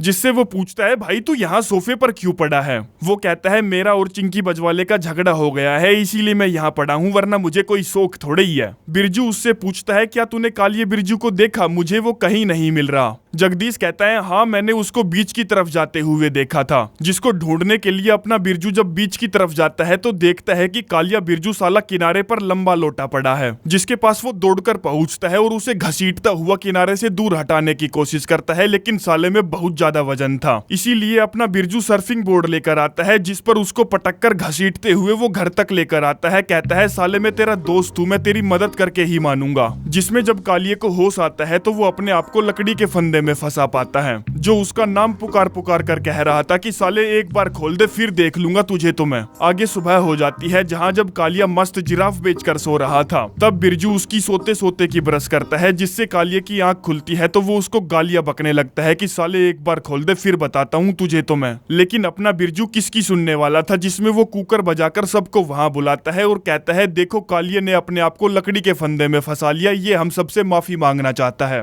वो कहता है नहीं ये मैंने नहीं किया। अपना बिरजू कहता है क्यों मजाक कर रहा है यार, तूने नहीं किया तो और किसने किया। तभी जगदीश भगत जोर जोर से चिल्लाकर उनको अपने पास बुलाता है और कहता है देखो हमारी गाय ने बच्चा दिया। जिसको देखकर वो सभी आश्चर्यचकित थे और खुश भी थे कि अब उन्हें दबा दबा कर दूध पीने को मिलेगा। जगदीश कहता है बे लवड़ो, गाय ने बच्चा दिया इसका मतलब समझ में आया तुम्हें? यहाँ एक बिजार भी होगा जिसको हमें ढूंढना चाहिए। बिरजू वापस कालिए के पास जाता है और उसे बताता है कि हमारी गाय ने साले एक बछड़ा दिया, लड़का हुआ है भाई, जिसके बाप को हम ढूंढने जा रहे हैं। बोले तो हम बिजार को ढूंढने जा रहे हैं। कालिया कहता है भाई तुम्हें जाना है तो जाओ ना, मुझे यहाँ से निकालो यार। बिरजू कहता है देख भाई हम परिवार हैं, हमें एक दूसरे से सीख लेनी चाहिए। वो कहता है भाई मुझे सीख मिल चुकी है, मैं सुधर चुका हूँ, मुझे भी अपने साथ ले चलो, मैं तुम्हारी उस बिजार को ढूंढने में मदद करूंगा, जिसको ढूंढने के बाद मैं अपने आप को फिर से लकड़ी के फंदे में फंसा लूंगा। तो बता कैसा लगा तुझे मेरा प्लान? बिरजू कहता है प्लान तो अच्छा है और ये करके तू दूसरों की नजर में उठ भी जाएगा, इसलिए मैं फटाफट सभा बुलाकर इस मुद्दे पर बात करता हूँ। जिस सभा के एक मेंबर को बोले तो बूढ़ी घोड़ी को बुलाने के लिए जगदीश भगत जाता है, जो कि एक पुतले के साथ अपना इंजन रगड़वाने की तैयारी में थी। जो पुतला उसने धप्पो की याद में बनाया था, जिसको बीमारी ने धप्पा करके मार दिया था, जिससे वो प्यार करती थी, जिसके घर में वो सभी रह रहे थे। सभा में अपना बिरजू सभी से कहता है हमें बिजार को ढूंढने के लिए कालिए बिरजू की मदद लेनी चाहिए, क्योंकि हम सभी एक परिवार हैं, एक टीम है। चिंकी कहती है अरे भाई मैं अपनी वोट दे दूंगी तो क्या तू अपनी बकबक बंद करेगा? ये नहीं सही जाती यार। बिरजू कहता है हाँ बंद कर दूंगा, जिसमें चिंकी तो वोट देती ही है, बाकी सभी भी वोट दे देते हैं और कालिया बिरजू को लकड़ी के फंदे से निकाल दिया जाता है। जहां से निकलते ही वो अपनी गाड़ी की तरफ भागता है। अपना बिरजू कहता है अरे भाई तू तो ताव में आ गया, बिजार को ढूंढने के लिए बता कहां से शुरुआत करनी है। कालिया कहता है सुन, दूसरों को कह दियो कि मेरी फिक्र ना करे, क्योंकि मैं यहाँ से जा रहा हूँ, बहुत हो लिया तुम्हारा। बिरजू कहता है भाई उसका क्या, जो तूने कहा था, और हम वैसे भी फैमिली है ना, तो तू क्यों जा रहा है? वो कहता है ये फैमिली वैमिली कुछ नहीं है, वायरस ने हमें ये चीज तो अच्छे से सिखा दी कि हम सभी अकेले हैं। जो बोलकर वो वहां से चला जाता है। जो बात वो बिजार को ढूंढ रहे ग्रुप को बताता है। कहता है कालिया हमारे साथ अब और बिजार नहीं ढूंढेगा, क्योंकि वो लकड़ी के फंदे से निकलते ही हमें छोड़कर चला गया। चुस्की पूछती है तो वो क्या बस ऐसे ही चला गया, उसने कुछ नहीं कहा? दरअसल वो ये जानना चाहती थी कि जाते वक्त उसने उसका जिक्र किया या नहीं। कालिया कहता है उसने जाते जाते बस ये कहा कि कोई भी उसकी फिक्र ना करे, जो सुनकर चुस्की को बहुत बुरा लगता है। कहती है गया तो गया, चलो हम बिजार को ढूंढते हैं। वहीं ऊपर आसमान में ये गंडेला नाम का प्राणी अभी भी निरंतर हमारी मृत्यु भूमि पर कांटेक्ट करने की कोशिश कर रहा था, पर बात बनती अभी भी नजर नहीं आ रही थी। उधर चिंकी बजवाले जगदीश भगत के पास आती है और कहती है तो क्या हाल है तेरा गंडवे? वो कहता है मेरी जान, मुझे लगता है कि हमें अपने रिश्ते को थोड़ा सा ब्रेक देना चाहिए। चिंकी कहती है थोड़ा सा ही ब्रेक क्यों, पूरा ले ले, और परमानेंटली उससे ब्रेकअप करके वहां से चली जाती है। जो बात जाकर जगदीश भगत बूढ़ी घोड़ी को बताता है कि यार चिंकी ने उसे छोड़ दिया, और फूट फूट कर रोने लगता है, जिसको चुप करवाते करवाते वो उसके बहुत नजदीक आ जाती है, क्योंकि काफी टाइम से उसने अपनी किसी को नहीं दी थी। लास्ट टाइम धप्पो ने ही उसकी मारी थी, जिसको मरे हुए भी अब काफी टाइम हो गया था। आगे डिनर पर बिरजू सबको धमकाते हुए ज्ञान पेलता है। कहता है आज सुबह कालिया हमें छोड़कर चला गया, हमें उसको ढूंढने जाना चाहिए। क्या तुम लोगों से कभी कोई गलती नहीं हुई? सभी लोग गलतियां करते हैं, और एक एक करके वो उन सबकी गलतियां गिनवाने लगता है कि सालो तुम में से कोई भी दूध का धुला नहीं है। जिस पर सभी एक दूसरे के साथ बहसबाजियां करने लगते लगते हैं, एक दूसरे के आरोपों को बढ़ा चढ़ा कर बताने लगते हैं और एक एक करके बिना किसी नतीजे पर पहुंचे वहां से उठकर चले जाते हैं। अगली सुबह पूरी गैंग फिर से एक साथ बैठी थी, पर कोई भी किसी से बात नहीं कर रहा था। तभी अचानक से वहां पर वो बिजार आ जाता है जिसको वो दर दर ढूंढते घूम रहे थे। सभी एक दूसरे की तरफ आश्चर्य वाली निगाहों से देखते हैं और दूसरे ही पल उस पर बेहोशी के इंजेक्शन पेल देते हैं, जिनसे वो बेहोश हो जाता है। तभी कालिया बिरजू वहां आता है, जिसके आने से हम समझ जाते हैं कि बिजार अपने आप यहाँ नहीं आया था, कालिया बिरजू उसे घेर कर यहाँ लाया था। रात के समय वो सभी डिनर करते हैं। कालिया वहां आता है, कहता है क्या तुम में से कोई मेरी मदद करेगा लकड़ी के फंदे में फंसने में। बीमारी कहती है नहीं यार, अब उस चीज की कोई जरूरत नहीं है, चल बैठ जा हमारे साथ और डिनर कर। अगली सुबह क्रिसमस के मौके पर पूरे घर को सजा दिया जाता है, जिसके बाद वो लोग एक गेम खेलते हैं जिसमें बीमारी सेंटा की टोपी से सबको एक एक पर्ची उठाने के लिए कहती है। जिस पर्ची में जिसके पास जो नाम आएगा उसे उसके लिए गिफ्ट लाना होगा। पर कालिया बिरजू उनकी खुशी में शामिल नहीं था, क्योंकि वो बाहर साफ सफाई करने में लगा हुआ था अपनी गलती का भुगतान करने के लिए।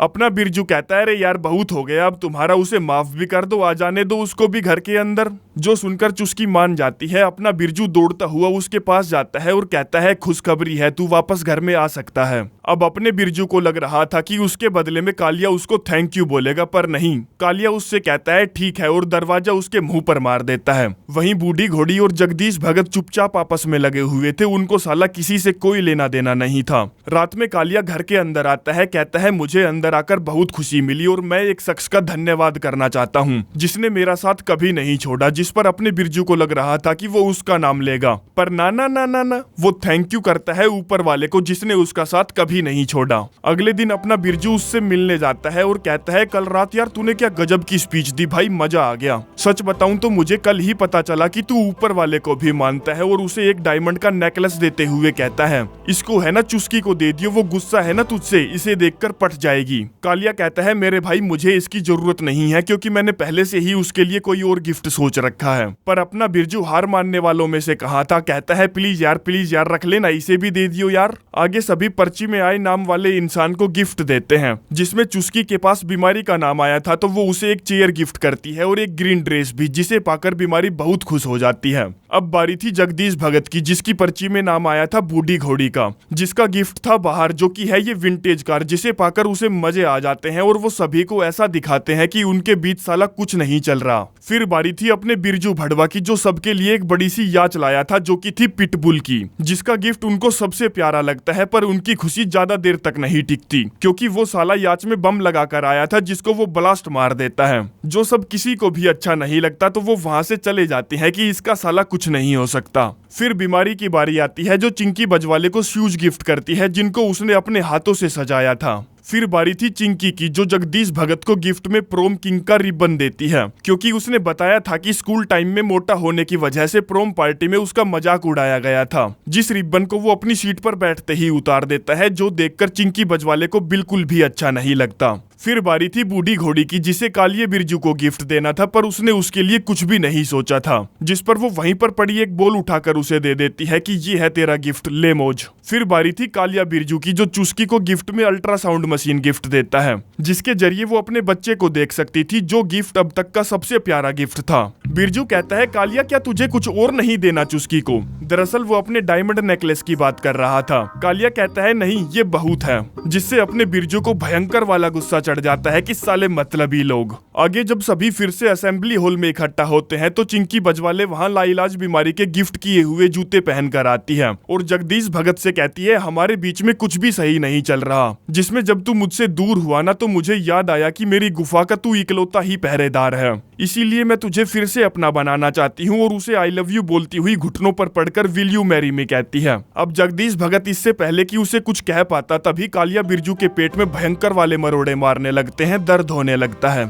जिसको वो फटाफट उसके बेड पर ले जाते हैं, जहाँ बूढ़ी घोड़ी किताब से पढ़कर डॉक्टर बनने की कोशिश करती है। कहती है ये शायद गैस हो सकती है या फिर अपेंडिक्स का दर्द हो सकता है। अपना बिरजू कहता है भाई ये गैस ही होगी, चल फटाफट जोर से पाद मार और दर्द को बाय बाय बोल। कालिया कहता है साले ये गैस नहीं है, बूढ़ी घोड़ी फिर से किताब पढ़ने लगती है और कहती है साला इसमें जो भी लिखा है उसके हिसाब से तो ये अपेंडिक्स के ही लक्षण हैं, जिसको सिर्फ ऑपरेशन की मदद से ही ठीक किया जा सकता है। बिरजू भड़वा कहता है तो साली फटाफट ऑपरेशन करने की तैयारी कर। वो कहती है भाई यार मैं डॉक्टर थोड़ी हूँ, मैं तो एक बावर्ची हुआ करती थी, मुझसे नहीं होगा भाई, और वहां से चली जाती है। जिसके पीछे पीछे चुस्की भी जाती है और कहती है तुझे साली वो ऑपरेशन करना पड़ेगा। वो कहती है बहान की लीडी, मैं तुमको कितनी बार बताऊं कि मैं डॉक्टर नहीं हूँ, डॉक्टर नहीं हूँ, डॉक्टर नहीं हूँ, मुझे बस छोटी मोटी चीजें ही आती है, मैं सीपीआर दे सकती हूँ, टाके लगा सकती हूँ, पर मैं ऑपरेशन नहीं कर सकती। चुस्की कहती है अरे यार वो मेरे बच्चे का बाप है, ऐसा मत कर यार तू। जो सुनकर बूढ़ी घोड़ी पिघल जाती है और वो ऑपरेशन करने को मान जाती है। जिसके बाद चुस्की जब काली के 50वें बर्थडे का गिफ्ट कार्ड देता है, कहता है इसे 18 साल बाद अपने 50वें बर्थडे पर खोलना।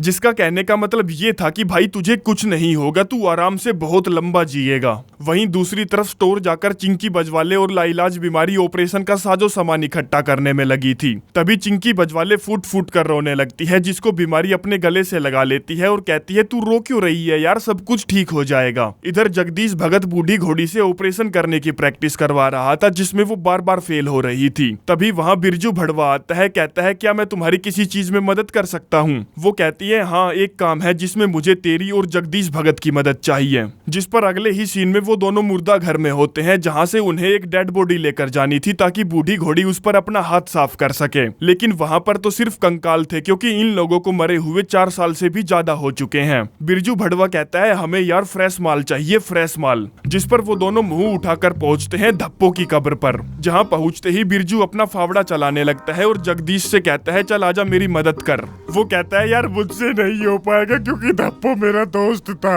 बिरजू कहता है अबे भड़वे ये मर चुका है और मरे हुए इंसान को घंटा भी फर्क नहीं पड़ता, हम इसके जरिए अपने कालिए बिरजू की जान बचा सकते हैं। ये तो सोच, डेड बॉडी देखकर वो अपना आपा खो देगी, तो भाई मत खोद इसे। बिरजू कहता है साले अपने होश संभाल वरना दूसरा खड्डा खोद के तेरे को वहीं दबा दूंगा, और चल मर्दों में मर्द बन और मेरी मदद कर। जिस पर जगदीश धप्पो को खड्डे से निकलवाने में मदद करता है और उसे घर तक ले जाने में भी मदद करता है। अब इससे पहले कि धप्पो की डेड बॉडी देखकर वहाँ कोई बखेड़ा खड़ा होता, वो देखते हैं कि बूढ़ी घोड़ी पहले से ही एक डमी बॉडी पर ऑपरेशन की प्रैक्टिस कर रही है, जो कि उसे लाइलाज बीमारी और चिंकी बजवाले ने लाकर दी थी। जिसे देखकर वो दोनों उल्टे पैर भाग खड़े होते हैं कि साले आज पिटते पिटते बच गए, और धप्पो को वापस उसके खड्डे में दफना देते हैं। चुस्की बूढ़ी घोड़ी से कहती है बहुत हो गई तेरी ये प्रैक्टिस वैक्टिस, चल फटाफट ऑपरेशन कर, क्योंकि उसका दर्द बढ़ता जा रहा है। इधर ऊपर आसमान में जब अकेलापन आपे से बाहर हो जाता है तो गंडेला वापस धरती की तरफ आने लगता है।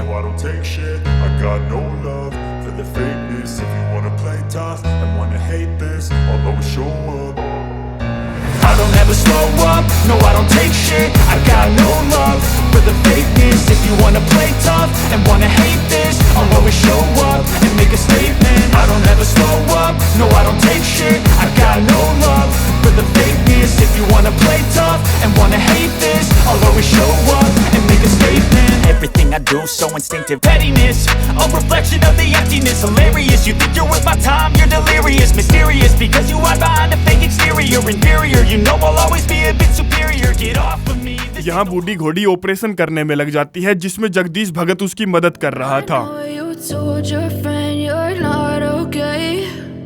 Tell me what's wrong and why you never said you felt that way. Guess you're trying to stay strong and fake a smile until I look away. But I've known you too long, it hurts to watch your blue eyes fade to gray as you fade away, as you fade away. काफी सारी अथक कोशिशों के बावजूद ज्यादा खून बहने की वजह से कालिया बिरजू नहीं बच पाता। उधर समुद्र में हम एक खाली पड़ी क्रूज शिप को देखते हैं, जिस पर गंडेला का पोर्ट आकर लैंड होता है, जिससे उस शिप में एक बड़ा सा होल हो जाता है तो वो डूबने लगती है। जहां से गंडेला पानी की साइकिल जैसी लाइफ बोट लेकर निकलता है, लेकिन वो निकल कर जाएगा भी तो जाएगा कहाँ, क्योंकि सामने पूरा समुद्र पड़ा था और उसे ये भी नहीं पता था कि जाना किस दिशा में है। खैर मरता क्या ना करता, वो 3 दिनों तक बावली गिंडो की तरह साइकिल चलाता रहता है, पर उसे कोई धरती लड़की नहीं दिखती, जिसमें जब वो हार मानकर मरने का डिसाइड करता है तभी उसे वहाँ एक बच्चा दिखता है, जो बच्चा और कोई नहीं अपना बिरजू भड़वा है। जी हाँ, गंडेला बिरजू भड़वा का सगा भाई है। कहता है साले तू ऐसे हार नहीं मान सकता, तूने स्पेस में अकेला इतना वक्त गुजारा है और यहाँ धरती पर आकर तू मरने की सोच रहा है, चल जीना है तुझे। तभी उसकी आंख खुलती है तो सामने एक बोट थी, जिसे देखकर वो खुशी से खिलखिला उठता है और उसकी तरफ बढ़ने लगता है, जिस पर चढ़ने के बाद वो जोर जोर से चिल्लाकर पूछता है क्या कोई है, क्या कोई भड़विका है यहाँ पर। किसी भी तरह की कोई आवाज नहीं आती।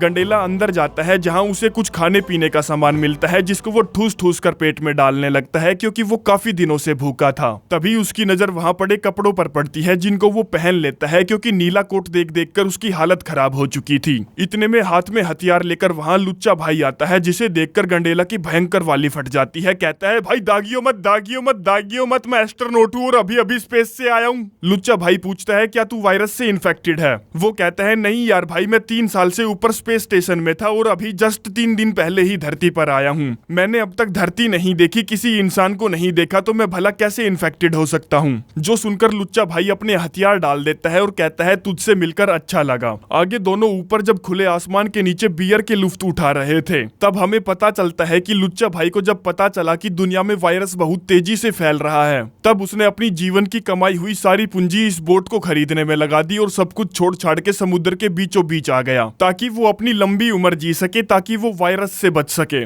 गंडेला कहता है ये भी तो हो सकता है कि तेरे अंदर उस वायरस से लड़ने की ताकत हो। वो कहता है नहीं, वो ताकत किसी के अंदर नहीं है। रात के समय डिनर पर वो दोनों आलू का हलवा बनाकर खाते हैं। लुच्चा भाई पूछता है तो अपने बारे में भी बता कुछ, तू कहाँ से आया है। वो कहता है मैं, मेरा भाई और मेरे माता पिता लापतागंज नाम की जगह पर रहते थे, और लुच्चा भाई से उसके बारे में पूछता है। लुच्चा कहता है हाँ मेरा भी परिवार था, और बात घुमाने के लिए पूछता है क्या तू स्कॉच पीता है, और एक 1939 की बनी हुई महंगी सी शराब की बोतल निकालता है, जिस बोतल को देखकर गंडेला की फटी रह जाती है। कहता है तू मजाक कर रहा है क्या भाई, ये $10,000 की बोतल है, मतलब कि सीधे सीधे 8 लाख की। जिस बोतल को पेट में आधी उतारने के बाद गंडेला कहता है हमारी सप्लाई कभी भी खत्म हो सकती है, हमें सप्लाई लाने के लिए जाना चाहिए। लुच्चा भाई कहता है तू उस चीज की टेंशन मत ले, मेरे पास बहुत सप्लाई है, और वैसे भी तुझे सप्लाई लाने की क्यों चूल मची है। तू जानता है ना धरती पर सभी लोग मर गए हैं, मैं भी इसी वजह से जिंदा हूँ क्योंकि मैं पानी में हूँ। वो कहता है मेरी फैमिली वहाँ रहती थी, और अगर हम जिंदा हैं तो हो सकता है कि कोई और भी जिंदा हो। लुच्चा भाई इस बात का उसे कोई जवाब नहीं देता और सोने के लिए उसको उसका क्वार्टर दिखाता है,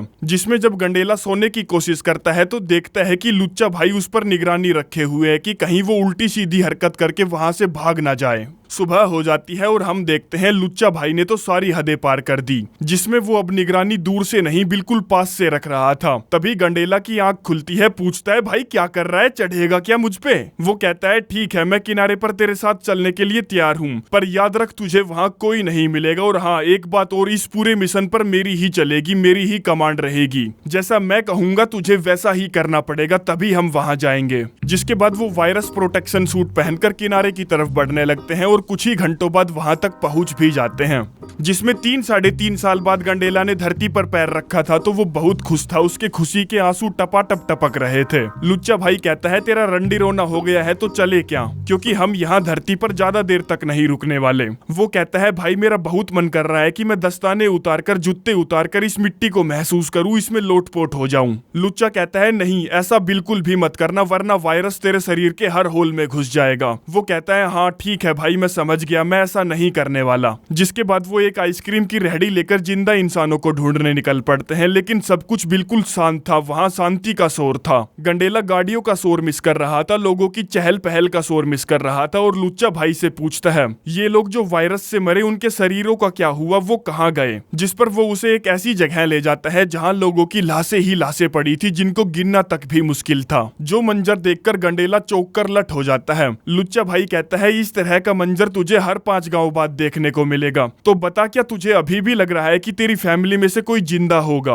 जो सुनकर गंडेला मायूस सा हो जाता है। जिसके बाद वो दोनों फिर से जिंदा लोगों की तलाश में निकल पड़ते हैं। तभी लुच्चा भाई को बिरजू भड़वा का लिखा हुआ अलाइव इन लापतागंज दिखता है, जो वो एक शहर से दूसरे शहर, एक देश से दूसरे देश लिखता हुआ घूमता था। लुच्चा भाई फटाक से गाड़ी को रिवर्स में लगाता है क्योंकि वो नहीं चाहता था कि गंडेला किसी और जिंदा इंसान से मिले। लेकिन तभी उसकी नजर भी बिलबोर्ड पर पड़ती होती है जिसमें वो लुच्चा को गाड़ी रोकने के लिए कहता है, परंतु जब वो गाड़ी नहीं रोकता तो गंडेला हैंड ब्रेक खींच के नीचे उतर आता है और बोर्ड को देख देख कर खुश होने लगता है कि ये हुई ना बात, लापतागंज में ही तो मेरी फैमिली है। तभी पीछे से लुच्चा भाई आता है और पाइप रेंच से उसके सर पर हमला करता है, जिससे वो वहीं लंबा लौट जाता है और जब उसे होश आता है तो वो अपने आप को समुद्र के किनारे पाता है। लुच्चा भाई कहता है, देख मैंने तेरे सर पर मारा, जिसके लिए तुझे मुझे धन्यवाद बोलना चाहिए क्योंकि मैंने तेरी जान बचाई। तुझे क्या लगता है तुझे लापतागंज में कोई जिंदा मिलेगा? नहीं बे लवड़े, वो गवर्नमेंट की चाल है। वो हमें बोले तो जिंदा इंसानों को फंसाना चाहते हैं। लेकिन गंडेला को उसकी बातों पर रत्ती भर भी विश्वास नहीं था। कहता है, मैं जा रहा हूँ, अगर तू मुझे गोली से उड़ाना चाहता है तो उड़ा दे। लुच्चा कहता है, देख हम दोनों ने साथ में बहुत मजे किए, पर अगर तू जाएगा तो मैं तुझे सच में गोली मार दूंगा क्योंकि ये बंदूक नकली बिल्कुल भी नहीं है। जिस पर वही मरता क्या ना करता गंडेला को उसकी बात सुननी पड़ती है। लुच्चा उसको धरती पर उल्टा लेटने के लिए कहता है ताकि वो सैनिटाइजर डाल के उसकी अच्छे से साफ सफाई करके अपनी बोट पर ले जा सके। लेकिन तभी उस घोचू की बंदूक गिर जाती है, जिसको इससे पहले कि गंडेला उठाता लुच्चा उसे लात मारकर दूर फेंक देता है। अब उसके पास डराने के लिए कुछ नहीं था तो गंडेला उस पर टूट पड़ता है। उन दोनों में लड़ाई होने लगती है, जिसमें लुच्चा एक पत्थर मारकर उसे फिर से बेहोश कर देता है। लेकिन तभी वो देखता है कि गंडेला की वायरस प्रोटेक्शन शील्ड फट चुकी है, जो देखकर वो फूट फूट कर रोने लगता है क्योंकि उसके अकेलेपन का गंडेला इकलौता सहारा था। उसको लग रहा था कि गंडेला इन्फेक्टेड हो गया है और थोड़ी ही देर में उसके हर छेद से खून निकलने लगेगा, इसीलिए वो उसे वही लावारिस लाशों के साथ छोड़ आता है। कुछ देर बाद गंडेला को होश आता है तो वो अपने आप को मुर्दों के बीच पाता है, जिसके बैग पर लुच्चा भाई ने उसकी मौत का जिम्मेदार गवर्नमेंट को ठहराया था। गंडेला की नजर सामने खड़े फायर रेस्क्यू ट्रक पर पड़ती है, जिसको लेकर वो लापतागंज की तरफ निकल पड़ता है। वहीं दूसरी तरफ कालिये का क्रियाक्रम किया जा रहा था, जिसकी मौत ना जाने किस कारण से हुई थी, क्योंकि वो लोग डॉक्टर तो थे नहीं, इसीलिए अपेंडिक्स की बीमारी उस पर थोप दी गई थी।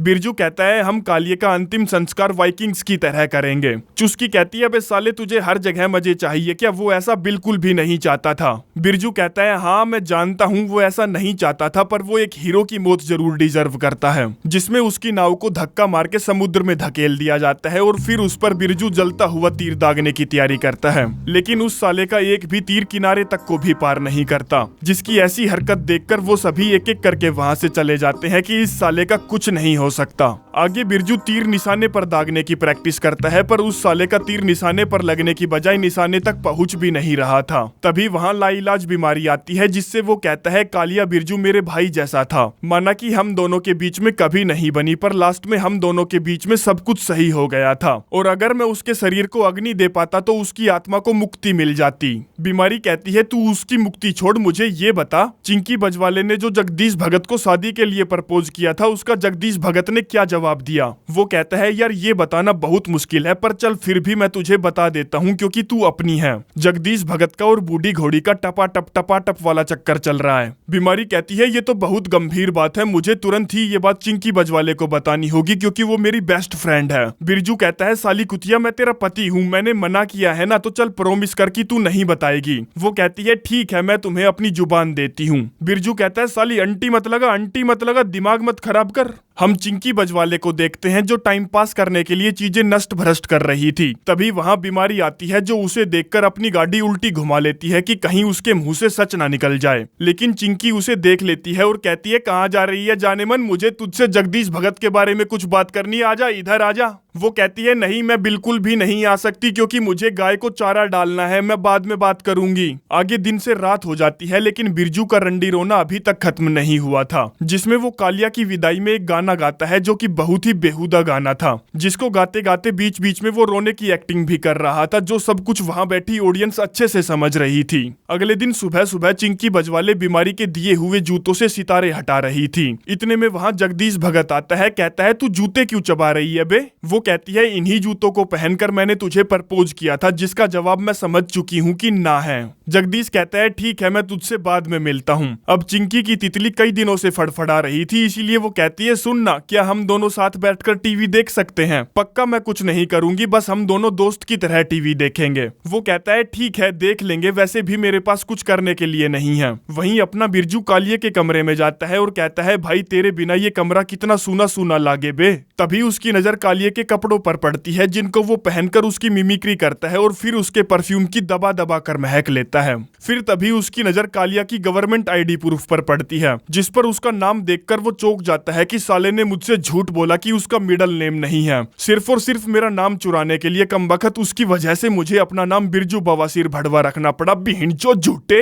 आगे बिरजू कालिया के द्वारा तोड़े हुए पालने को टेप से चिपकाकर चुस्की के पास पहुंचता है। कहता है क्या हुआ, कालिया मर गया तो मैं तो हूं ना, मैं बनूंगा तेरे बच्चे का बाप। चुस्की कहती है ये तो बहुत अच्छी बात है, पर कालिया ने मुझसे मरते मरते कहा था कि किसी कुत्ते को हमारे बच्चे का बाप बना लेना, पर उसे मत बनाना। जो सुनकर बिरजू को बुरा तो लगता है, पर वो ऐसे दिखाता है जैसे उसे कोई फर्क नहीं पड़ता और पालने को वहीं चुस्की के सामने फेंक के मारता है। वहीं जगदीश और चिंकी बजवाले टीवी पर मोटो रेसिंग देख रहे थे। जो देखते देखते चिंकी ना जाने कैसे गर्म हो जाती है कि वो उसके सीने पर सांप की तरह लेट जाती है और इंतजार करती है कि जगदीश कुछ तो ठूठा करेगा, पर जब वो कुछ नहीं करता तो चिंकी खुद जबरदस्ती उसको किस करती है। वहीं अब बिरजू चुस्की की नजर में कालिया को घटिया आदमी दिखाने की कोशिश करता है। कहता है उसने मेरे बारे में कहा था ना कि मुझे तेरे बच्चे का मुंह बोला बाप नहीं बनाना। देख वो अपने बिस्तर के नीचे कितनी गंदी गंदी अश्लील मैगजीन रखता था और ये तो कुछ नहीं है। ड्रॉर में देख उसके कितनी सारी ड्रग्स भरी पड़ी है, जो सब बिरजू भड़वा ने खुद वहां रखी थी ताकि ये सब देखकर चुस्की उसे अपने बच्चे का मुंह बोला बाप बना ले, पर वैसा कुछ होता नहीं।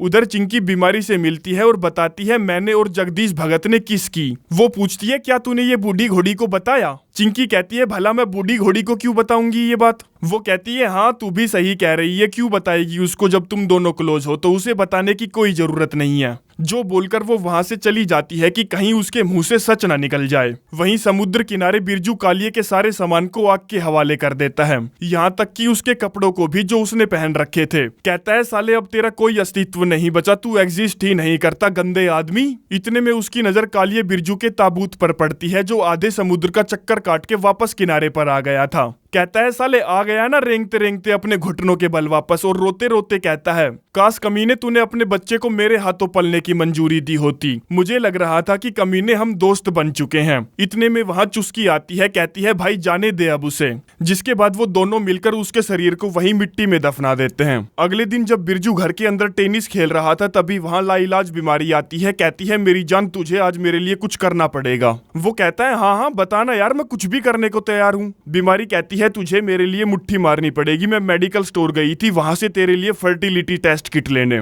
क्योंकि साले इतना टाइम हो गया है अब तक मैं प्रेग्नेंट नहीं हुई, जरूर तेरा स्पर्म काउंट कम होगा। वो कहता है कोई बात नहीं, थोड़ी देर बाद जब मैं मुट्ठी मारूंगा तब देख लेंगे। वहीं हम जगदीश भगत को देखते हैं जो बूढ़ी घोड़ी के कमरे से अपने औजार को ठीक करते हुए निकलता है। इतने में पीछे से चिंकी बजवाले आ जाती है, जिसके सामने वो बहाने लगाते हुए कहता है अरे मैं तो बस अंदर लोशन लेने गया था, लेकिन हमें तो पता ही है ये लोशन लेने नहीं लगाने गया था। चिंकी कहती है वो सब तो ठीक है, ये बता मेरे साथ फिल्म देखना पसंद करेगा? वो कहता है हाँ हाँ बिल्कुल क्यों नहीं।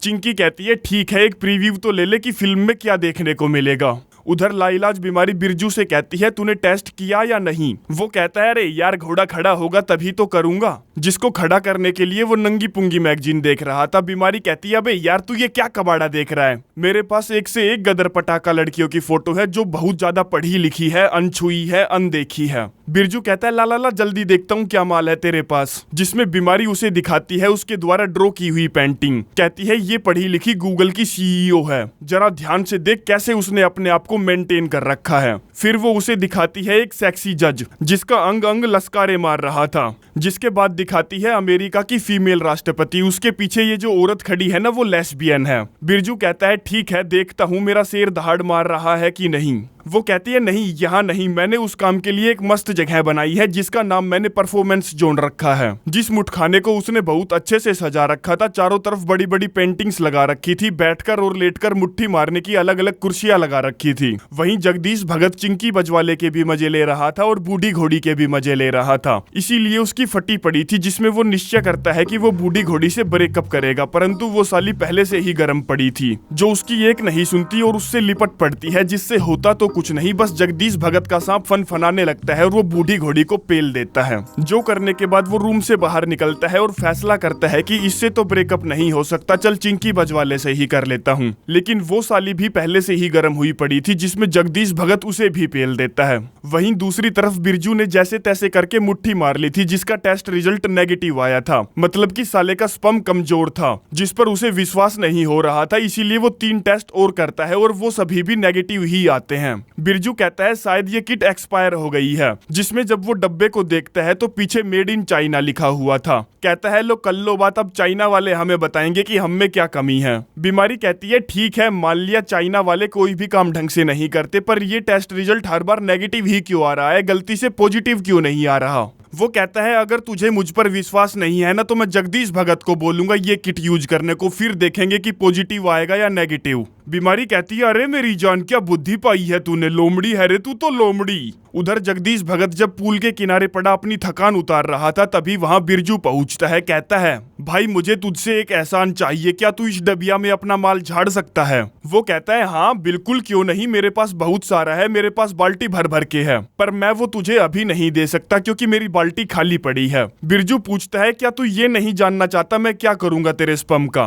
वो कहता है अरे नहीं भाई मैं क्या करूंगा जान के, मुझे पता है दोस्तों को स्पर्म की जरूरत पड़ती रहती है, वैसे तू कहे तो मैं तुझे अपना मूत्र तुरंत अभी के अभी दे सकता हूँ। बिरजू कहता है अरे नहीं यार मैं क्या करूंगा तेरे मूत्र का, चल ठीक है मैं बाद में आऊंगा, जब तेरी बाल्टी भरी रहे तब बताना। वो कहता है रुक ना यार, मैं तुझे बताना चाहता हूँ कि मैं बहुत परेशान चल रहा हूँ। पूरे दिन मैं कभी चिंकी बजवाले को बजाता हूँ तो कभी बूढ़ी घोड़ी की घोड़ी बनाकर मारता हूँ, तू ही बता मैं क्या करूँ यार, लुल्ले की नस तोड़ दी मैंने तो। बिरजू कहता है अरे यार तू तो सरकारी कुत्ता बन गया, कभी इसके ऊपर तो कभी उसके ऊपर, सही है पर तुझे किसी एक को तो बताना पड़ेगा अगर तुझे इंसान बनना है तो। वो कहता है भाई मैं इंसान बनना चाहता हूँ पर मैं किसी को दुखी भी नहीं करना चाहता। अब ये बातचीत चल ही रही थी, तभी वहाँ बूढ़ी घोड़ी आती है। कहती है जगदीश भगत मैं एक पजल सोल्व नहीं कर पा रही, बीच में ही फंस गई, क्या तू मेरी मदद करेगा। वो कहता है हाँ आता हूँ 1 मिनट में, और बिरजू से कहता है ला मुझे अपनी डबिया दे, तेरे लिए थोड़ा सा माल तो निकाल ही दूंगा, और तू जानता है ना वो मुझे किस काम के लिए बुला रही है, डिंग डोंग डिंग डोंग।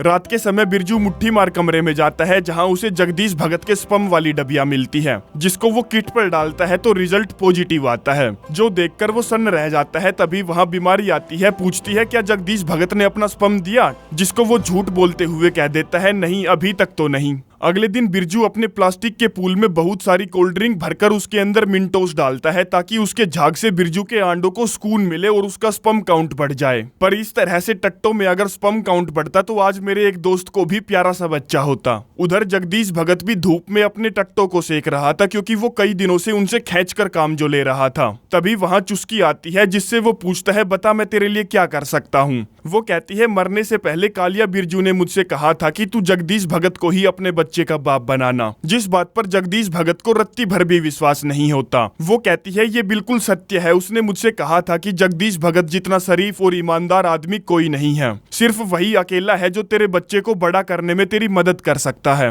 जिस पर वो सड़ी सी शक्ल बनाकर कहता है ठीक है मैं तेरी हेल्प करूंगा और अगर तुझे कुछ भी चाहिए हो तो मुझे बता दियो। जो सुनकर चुस्की खुश हो जाती है और उसे गले से लगा लेती है। अब जगदीश भगत कुछ दिनों से जोनी सिंस का भांजा बनकर घूम रहा था, इसीलिए वो चुस्की की भी चुस्की मार लेता है। चुस्की कहती है वाओ मजे आ गए। जिसके बाद वो समुद्र किनारे चिल्लाता हुआ घूमता है कि साले तू जानवर बन चुका है, 3 लड़कियों के साथ रिलेशन में है, अब तू और किस किस का थूक चाटेगा बे। तभी वहीं किनारे पर उसे एक स्पीड बोट दिखती है जिसे लेकर वो राइड पर चला जाता है और अपने आप को जोर जोर से कोसता हुआ कहता है कि साले सुधर जा वरना नर्क निकट है। उधर बिरजू को लग रहा था कि टट्टो को कोका कोला पिलाने से उसका स्पर्म काउंट बढ़ गया होगा, पर नहीं, टेस्ट अभी भी नेगेटिव ही आता है। परंतु वो पॉजिटिव की उम्मीद छोड़ता नहीं और धड़ाधड़ मुट्ठियां मार के वहां किट का ढेर लगा देता है। कहता है बिहिणचो मुझे विश्वास नहीं हो रहा कि मैं बांझ हूं, मैं कैसे बताऊंगा, किस मुंह से बताऊंगा बीमारी को ये बात। जिस पर वो सड़ी सी शक्ल लेकर उसके पास जाता है। कहता है इस बार मेरी जान टेस्ट रिजल्ट पॉजिटिव आया, जो कि जगदीश भगत का टेस्ट रिजल्ट था। आगे जब सभी समुद्र के किनारे धूप सेक रहे थे तभी वहां जगदीश भगत आता है जिसने फैसला कर लिया था कि वो सबको सब कुछ बता देगा। कहता है चिंकी बजवाले मैं बूढ़ी घोड़ी की कई दिनों से घोड़ी बना बना कर ले रहा हूँ और बूढ़ी घोड़ी मैं अब फिर से चिंकी बजवाले की मारने लगा हूँ, जिसके साथ साथ मैंने चुस्की की भी चुस्की ली। जो सुनकर वो तीनों जगदीश से तो कुछ नहीं कहती बल्कि आपस में ही एक दूसरे पर आरोप लगाने लगती हैं। वो कहता है देखो मैं तुम में से किसी का भी दिल नहीं तोड़ना चाहता, तो क्या हम सारे के सारे एक साथ एक ही रिलेशनशिप में नहीं रह सकते? जो सुनकर सभी उसे घूरने लगते हैं कि साले दल्ले। बिरजू कहता है लाइलाज बीमारी, कमी तुझ में नहीं कमी मुझ में है, मैं बांझ हूं, मैं बाप नहीं बन सकता। मैंने अब तक जितनी भी बार टेस्ट किया मेरा नेगेटिव ही आया था और मैंने जो तुम्हें पॉजिटिव दिखाया था वो जगदीश भगत का पॉजिटिव था। तभी बीमारी कुछ अजीब सा देखती है जिस पर वो कहती है पीछे तो देखो, उधर देखो। जो अजीब सा और कोई नहीं गंडेला है, जिसे देखकर बिरजू उसकी तरफ दौड़कर जाने लगता है, जिसमें हमें लगता है कि वो अपने भाई को गले से लगाएगा, लेकिन नहीं, वो उसके पेट पर बढ़िया सा घुसंड पिला देता है। कहता है साले तेरी हिम्मत कैसे हुई दोबारा अपना चेहरा दिखाने की, वो भी मेरी गर्लफ्रेंड छीनने के बाद। गंडेला कहता है क्या तू क्रिस्टीन की बात कर रहा है? मैं साले ऊपर आसमान से धरती पर आया जहाँ एक भी इंसान जिंदा नहीं है और तेरी सुई अभी भी क्रिस्टीन पर अटकी है जो कि तेरी गर्लफ्रेंड तक नहीं थी। जो सुनकर बिरजू उस पर झपट पड़ता है कि साले मैं उसे पसंद करता था और एक न एक दिन उसे आई लव यू बोलने ही वाला था। गंडेला कहता है भाई मैं तुझसे माफी चाहता हूँ कि तेरी सुई अभी तक वहीं अटकी हुई है। तू जानता भी है मैं पिछले 3 सालों से वहाँ ऊपर फंसा हुआ था, जहाँ पूरे समय बस मैं तुझे ही याद करता रहता था और अब देखो हम दोनों साथ हैं।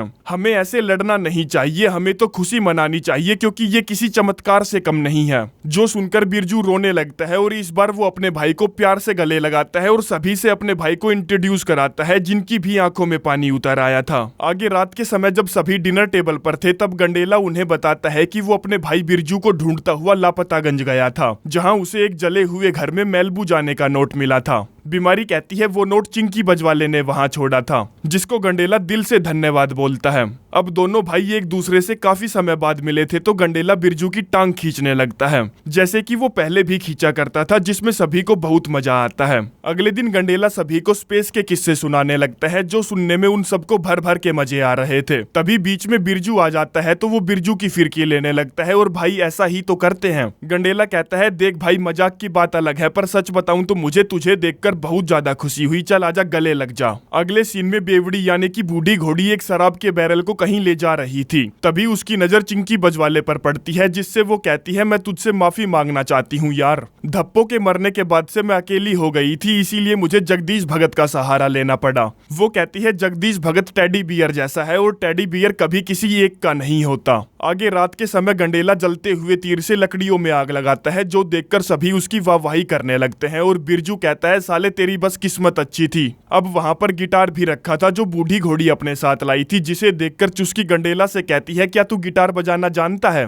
वो कहता है नहीं मैं नहीं जानता। बिरजू कहता है झूठे रहने दे, 20 साल तक तूने गिटार बजाने की क्लासेस ली है। वो कहता है नहीं ये सरासर झूठ है, मैंने 2 साल की क्लासेस ली थी, वो भी जब मैं 8 साल का था। जो सुनकर सभी लोग उसको कुछ बजाने के लिए कहते हैं और वो उसके नाम के नारे ठोकने लगते हैं। गंडेला कहता है ठीक है मैं बजा रहा हूँ और ऐसी तार छेड़ता है कि वहाँ बैठे सभी लोगों की आंखों में आंसू आ जाते हैं, जिसके साथ साथ वो खुद भी रोने लगता है। सभी दौड़कर उसकी तरफ जाते हैं और उसमें हौसला भरने की कोशिश करते हैं, जो देखकर बिरजू को बहुत जलन होती है कि साले ने आते ही सभी का दिल जीत लिया। अगले दिन जब सभी आपस में बैठकर बातें कर रहे थे तभी वहाँ बिरजू आता है, कहता है कल की पार्टी भी कोई पार्टी में पार्टी थी, मैं दिखाऊंगा तुम्हें रॉकस्टार वाली पार्टी कैसे की जाती है। और सभी को 6 बजे उसकी पार्टी में आने का न्योता देकर वहाँ से चला जाता है। जगदीश भगत जब टीवी पर भालू और उसके बच्चे को देखकर रो रहा था तभी वहाँ बूढ़ी घोड़ी और चिंकी बजवाले आती है। कहती है हम दोनों ने आपसी सहमति से निर्णय लिया है कि हम तुझसे आगे भी लगातार अपनी बजवाती रहेंगी बिना किसी आपत्ति के।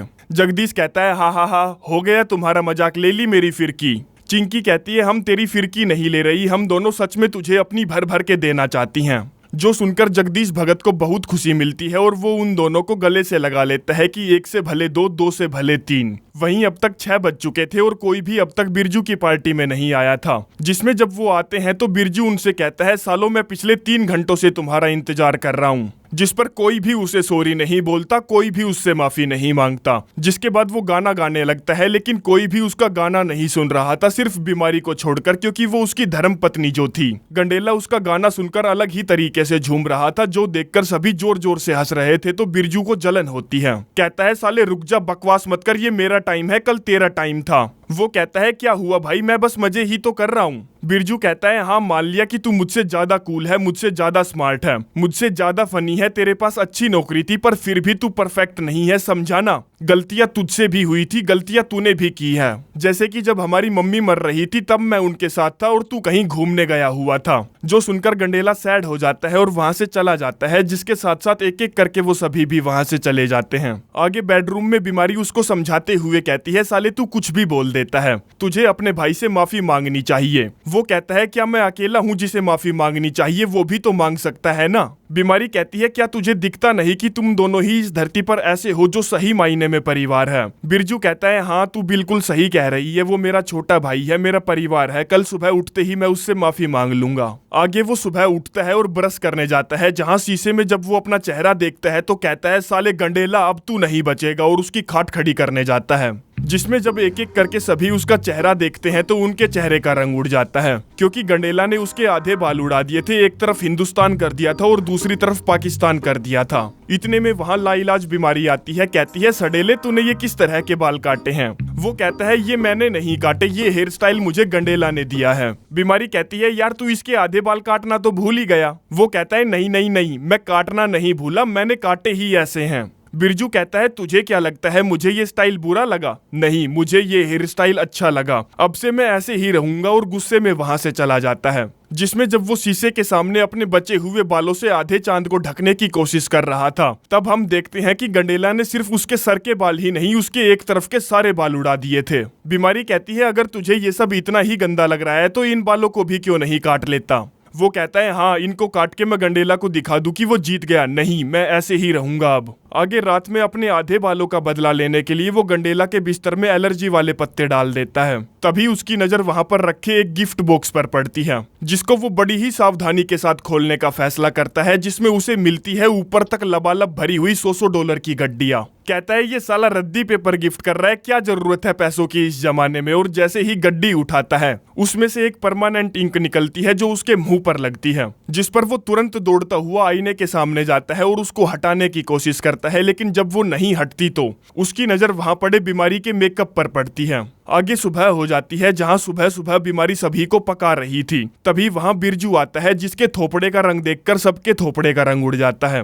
बूढ़ी घोड़ी पूछती है क्या तूने मेकअप किया है? वो कहता है हाँ मैंने लड़कियों वाले कपड़े भी पहन रखे हैं और हाई हील्स भी पहन रखी है, नीचे लड़कियों वाली कच्छी भी पहन रखी है, देखना चाहती है क्या बता। फिर वो गंडेला से पूछता है तो क्या कल रात तुझे अच्छी नींद आई? दरअसल वो ये जानना चाहता था कि उसके खुजली वाले पत्तों ने काम किया कि नहीं। गंडेला कहता है हाँ बहुत अच्छी नींद आई, क्योंकि मैं सड़क के उस तरफ वाले मकान में बढ़िया बड़े से बेड पर सोया था। तभी चुस्की उससे पूछती है क्या तूने नीले रंग के ऊपर मेकअप किया है, क्योंकि देखने से तो ऐसा ही लग रहा है। वो कहता है अरे नहीं यार क्या मूर्खों वाली बात कर रही है, भला मैं मेकअप क्यों करूंगा। उधर हम जगदीश भगत और चिंकी बजवाले को देखते हैं, जिन्होंने अभी अभी एक राउंड कंप्लीट किया है। जगदीश कहता है यार तेरा एक और राउंड नहीं लिया जाएगा, क्योंकि यहाँ आने से पहले मैं 2 बार बूढ़ी घोड़ी की लेके आया था। उसने तो आज मेरी कसरत ही करा दी, कभी इधर से कभी उधर से, कभी ऊपर से कभी नीचे झुका के, पता नहीं कैसे कैसे करना पसंद है उसको। वो कहती है तो तू मुझे क्यों बता रहा है, एक तो वैसे भी मुझे तेरा 50% टाइम मिलता है, जिसमें तू हर टाइम बूढ़ी घोड़ी की ही बात करता रहता है। वो कहता है सॉरी सॉरी सॉरी यार, मैं तुझे 50% का पूरा 100% दूंगा, पर एक समस्या और है, मुझे थोड़ा सा टाइम चुस्की के बच्चे के लिए भी निकालना पड़ेगा, ज्यादा से ज्यादा 20%, और फिर तुम दोनों के हिस्से में आएगा 40-40%। मैं उस 40% का तुझे पूरा 100% दूंगा। चिंकी कहती है बहुत बहुत मेहरबानी तेरी, जो तू मुझे 40% का 100% देगा। उधर बिरजू गीली सूट पहनकर गंडेला का पीछा करता है, ये जानने के लिए कि वो कौन से घर में रहता है, ताकि उससे बदला लिया जा सके। फिर रात में वो उसके घर में घुसने का फैसला करता है, जहां दरवाजा खुलते ही वहां रखी सारी पानी की बोतलें गिर जाती हैं। तभी गंडेला लाइट ऑन करता है, जैसे कि वो उसके इंतजार में ही वहां खड़ा था। बिरजू कहता है क्या यार सारा सरप्राइज खराब कर दिया, और पूछता है यहाँ ये ढेर सारी खाली की बोतलें क्या कर रही हैं। वो कहता है ये मेरा होम सिक्योरिटी सिस्टम है, और मैं अच्छे से जानता हूँ कि तू यहाँ खुजली वाले पत्ते मेरे बिस्तर में बखेरने आया है। बिरजू कहता है नहीं यार मैं तेरे साथ ऐसा क्यों करूंगा। वो कहता है ठीक है तो दिखा फिर उस पन्नी में क्या है। बिरजू कहता है इस पन्नी में, इसमें तो कुछ भी नहीं है, ले देख ले। गंडेला कहता है इस पन्नी में नहीं, उस पन्नी में जो तेरी गिली सूट के अंदर है। वो कहता है कसम से यार मेरे पास खुजली वाले पत्ते नहीं हैं। गंडेला कहता है ठीक है, मेरी तुझ पर नजर रहेगी, जो बोलकर वो वहां से चला जाता है। अगले दिन बिरजू जब मस्त सोता सोता करवट बदलता है तो सीधा पहाड़ी से नीचे रखे एक बड़े से गद्दे पर आकर गिरता है और जोर जोर से चिल्लाने लगता है कि भीड़चो मर गया रे। तभी वहां उसको कैंडल लाइट डिनर जैसी टेबल दिखती है, जिसका वो जैसे ही ढक्कन उठाता है एक नोट मिलता है जिस पर लिखा था ऊपर तो देख ऊपर। जहां गंडेला उसका मजाक उड़ा रहा था, बिरजू गुस्से में मुट्ठियां भर भर के उसकी तरफ रेत फेंकता है कि साले अब तू नहीं बचेगा। आगे जब वो डरा डरा किचन में आम का अचार खाने की कोशिश कर रहा था, तभी वहां जगदीश भगत आता है, जिसकी आवाज सुनकर जैसे उसकी टट्टी ही निकलने वाली थी। कहता है यार भाई, मेरी तो मौत पर आ बनी है, साला गंडेला मेरे पीछे हाथ धोकर मुंह धोकर पड़ गया है, मेरी फटी पड़ी है, मेरी मदद कर यार। जगदीश कहता है भाई मैं तेरी कोई मदद नहीं कर सकता, मैं खुद फंसा हुआ हूँ 2 गर्लफ्रेंड के गड्ढों के बीच। वो कहता है ठीक है, जा तू यहाँ से, मैं सब कुछ अपने आप खुद ही हैंडल कर लूंगा, और किचन की ड्रॉर में एक बर्तन लेकर छुप जाता है। जगदीश भगत को ये देखकर बिल्कुल भी अच्छा नहीं लगता, तो वो उसकी ड्रॉर खोलता है, जिसमें वो फिर से डर जाता है। कहता है चल बाहर आजा, मैं तेरी मदद करूंगा। फिर जब एकांत में गंडेला कुछ पढ़ रहा था, तभी वहां बिरजू आता है। कहता है मेरे दोस्त जगदीश भगत से मिल, जिसने उसकी तरह ही हाफ मुंडन करवा लिया था। बिरजू कहता है ये घर मेरा है, ये दोस्त मेरा है, इस जगह का नाम मैलबू है और ये मेरा देश है। गंडेला कहता है साले ये क्या हरकत है तेरी, मजाक हम दोनों के बीच में चल रहा था ना, फिर तूने जगदीश भगत को बीच में क्यों घसीटा। ठीक है तू जीत गया, मैं अब बाहर हूँ इस गेम से। जगदीश कहता है बधाई हो बिरजू, तू जीत गया। वो कहता है अरे यार तू तो भोला ही रह गया, वो यही तो चाहता है कि मैं समझूं सब कुछ खत्म हो गया है, पर ऐसा नहीं है। आगे रात में जब सभी औरतों की मंडली बैठी थी, तभी वहां जगदीश भगत आता है, जिसका वैसा थोपड़ा देखकर सभी उस पर कमेंट करने लगती है। ये तो ऐसा लग रहा है जैसे किसी ने हिटलर की आधी मूछें काट दी हो, ऐसा लग रहा है जैसे किसी तरबूज को आधी मूछें उगाई हो। जगदीश कहता है जैसा तुम मुझे देख रहे हो ना, मैं वैसा बिल्कुल भी नहीं हूँ, मैं डबल फेस हूँ बिरजू की तरह, जो कि मेरा दोस्त है, मैं उसके लिए कुछ भी कर सकता हूँ। और लाइलाज बीमारी, मैं जानता हूँ तुझे बच्चे बहुत पसंद है और तू काफी दिनों से ट्राई भी कर रही है, पर कुछ बात नहीं बन रही, इसीलिए तू कहे तो मैं तुझे प्रेग्नेंट कर सकता हूँ, क्योंकि मैं साला हर इंसान को अपना 100% देना चाहता हूँ। जो बोलकर वो वहां से चला जाता है, जिसको लाइलाज बीमारी अकेले में घेर लेती है और कहती है तूने वहां हॉल में क्या मस्त स्पीच दी, तो क्या तू सच में बिरजू भड़वे का बच्चा मेरी कोख में दे सकता है। वो कहता है हाँ बिल्कुल, बस एक रात तेरी रेल ही तो बनानी है,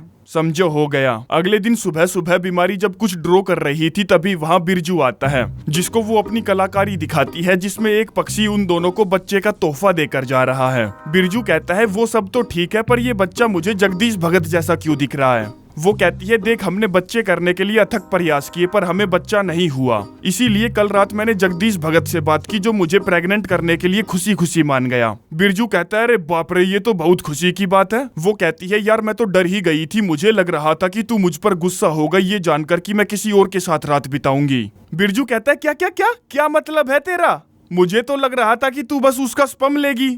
वो कहती है नहीं, मैं अपने खेत में हल चलवाकर पुराने तरीके से ही प्रेग्नेंट होना चाहती हूँ। बिरजू कहता है तूने इस बारे में मुझसे एक बार भी पूछना जरूरी नहीं समझा। वो कहती है ठीक है, अगर तुझे जगदीश भगत से प्रॉब्लम है तो मैं गंडेला से करवा लेती हूँ। बिरजू अबे साली, तूने सुबह सुबह टट्टी सूंघी थी क्या, वो मेरा सगा भाई है। जो बोलकर वो अकेला काफी देर तक अपने आप से ही बात करता है कि साले इस धरती का उद्धार करने के लिए हम 4-5 लोग ही तो बचे हैं और तू यहाँ रिश्तों में उलझा हुआ है। कहता है ठीक है बीमारी, तू जगदीश भगत से गंडा गोल करवाएगी, उसी के बच्चे की माँ बनेगी। आगे बिरजू जब अपने भाई के साथ गाना गा रहा था, तब वो उसे बताता है कि मैं बीमारी से डिवोर्स ले रहा हूँ। गंडेला कहता है यार मुझे तो लग रहा था कि तुम दोनों के बीच में सब कुछ सही चल रहा है। वो कहता है हाँ बिल्कुल सही चल रहा है, सब कुछ बढ़िया चल रहा है, वो बस मुझे तलाक इसलिए दे रही है ताकि वो जगदीश भगत से शादी कर सके, और वो जगदीश भगत से शादी इसलिए कर रही है ताकि वो प्रेग्नेंट हो सके, क्योंकि बीमारी घचाघच तो बिना शादी के किसी के साथ भी कर सकती है, पर प्रेग्नेंट वो उसी से होगी जिससे उसकी शादी हुई है, ताकि हमारी आने वाली जनरेशन को कोई गंदा खून नाजायज औलाद ना बोल सके।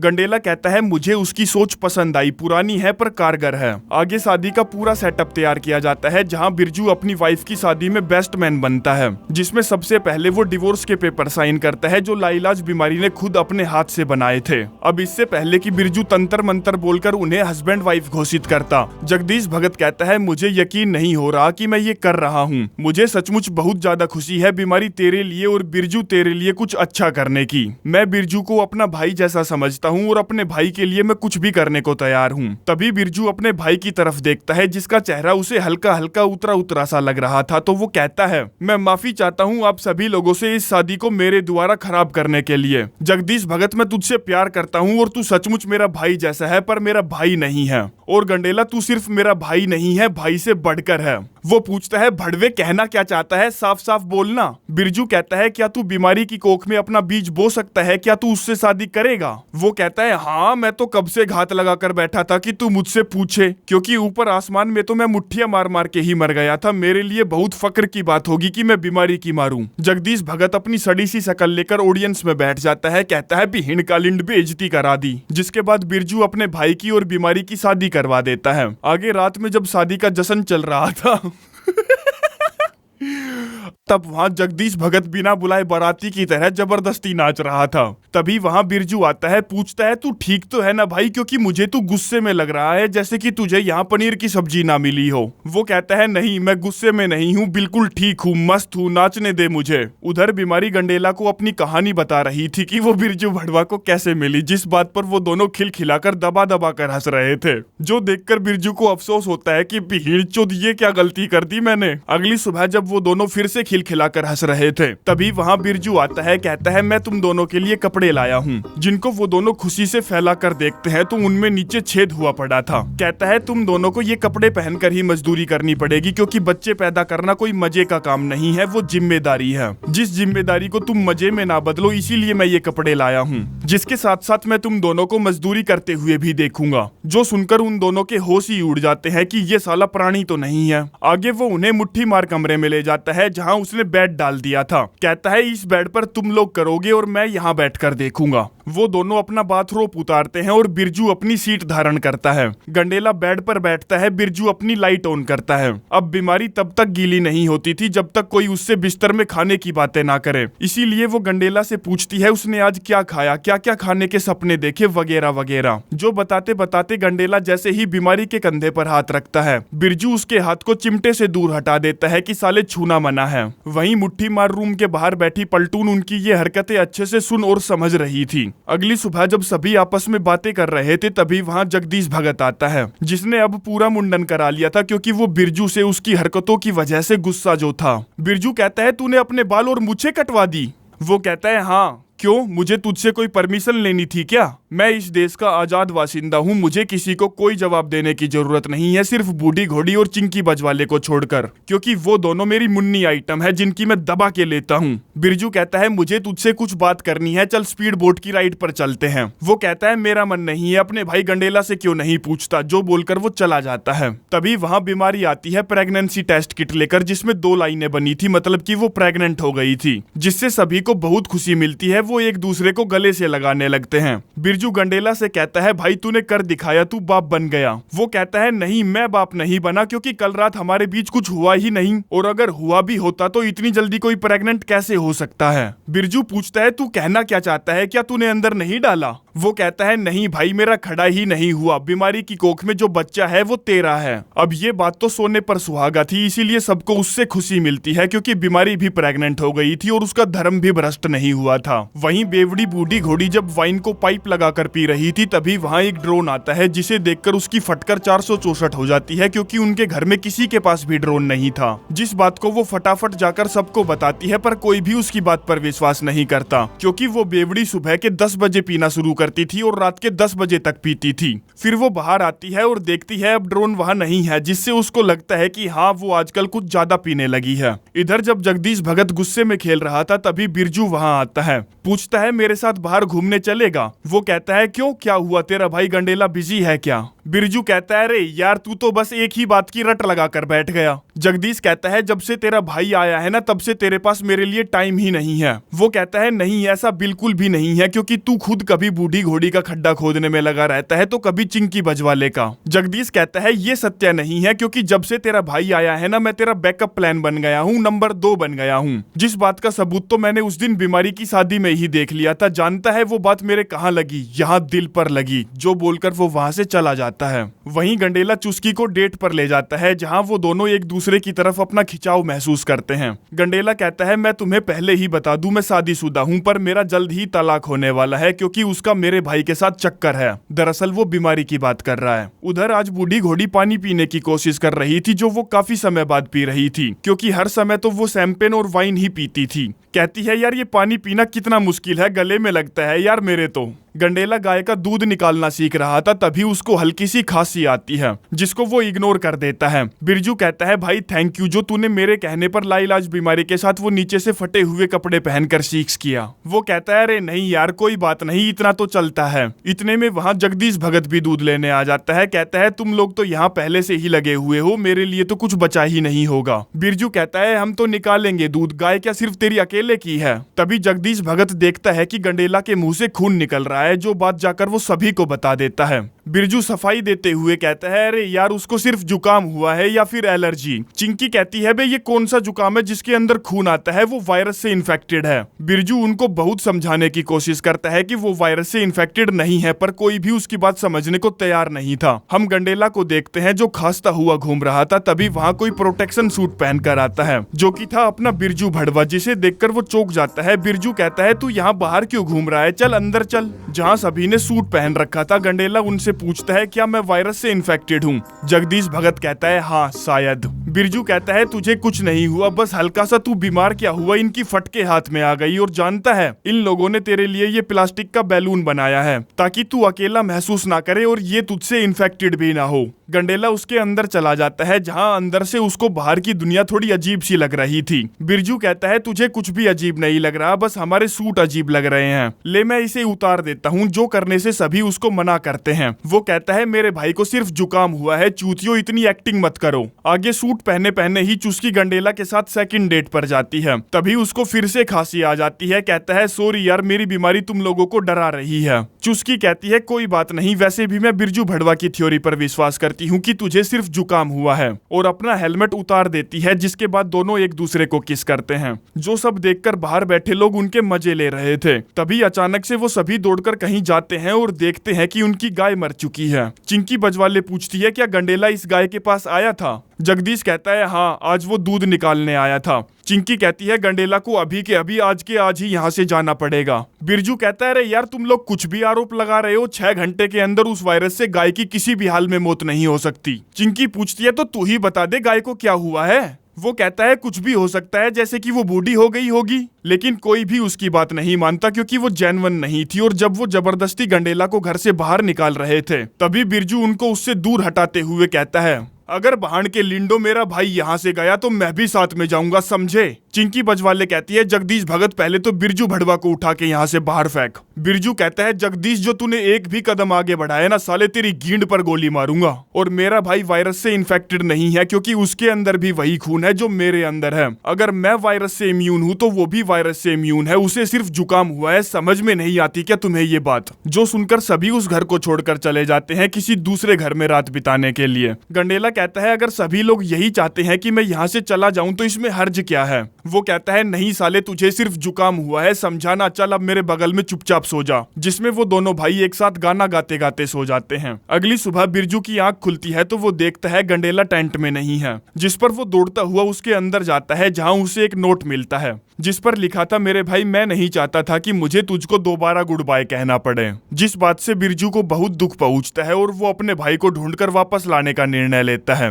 बीमारी पूछती है क्या तुम सच में जाना चाहते हो। वो कहता है हाँ वो मेरा भाई है। बीमारी कहती है ठीक है ध्यान से जाना क्योंकि तुझे वापस आकर मेरे और चुस्की के बच्चे से भी मिलना है। वो कहता है तू इतनी टेंशन क्यों ले रही है, तुझे बच्चा होगा उससे तो मैं बहुत पहले आ जाऊंगा क्योंकि मेरे लिए तू और तेरा बच्चा सबसे ज्यादा इम्पोर्टेंट है। जो बोलकर वो अपने भाई को ढूंढने निकल पड़ता है जो कि लापतागंज में अपने पुराने घर पर था। बिरजू अंदर जाता है और देखता है गंडेला थोड़ा सा भी हिलडुल नहीं रहा। उसे लगता है कि इसके प्राण पखेरु उड़ गए। जिसमें जब वो उसकी छाती पर सर रखकर रोने की कोशिश कर रहा था तभी गंडेला उसको डरा देता है। पूछता है साले तू यहाँ क्या करने आया है जबकि मैंने तुझसे कहा था कि इधर नहीं आना। वो कहता है हाँ तभी तो आया हूँ मैं। उधर वो सभी जब गाय के बछड़े की देखभाल कर रहे थे तभी वो ड्रोन वहां फिर से आता है, जो बूढ़ी घोड़ी ने नशे की हालत में देखा था। कहती है तो सालों अगली बार मेरी नशीली आंखों पर शक मत करना। यहाँ बिरजू और गंडेला जब अपने पुराने सामान को देखकर बचपन की यादें ताजा कर रहे थे, तभी गंडेला को खांसी आने लगती है तो वो उठकर वहां से जाने लगता है, लेकिन तभी वो वहीं लंबा लौट जाता है। उधर सारे के सारे ड्रोन के सामने मुजरा कर रहे थे, जिनके बोर्ड पर लिखा था हमसे डरो मत, हम अच्छे इंसान हैं। दरअसल इस खच्चर पार्टी को लग रहा था कि जो भी कोई यहाँ ड्रोन भेज रहा है वो कोई सर्वाइवर है, शायद उसे हमसे डर लग रहा है।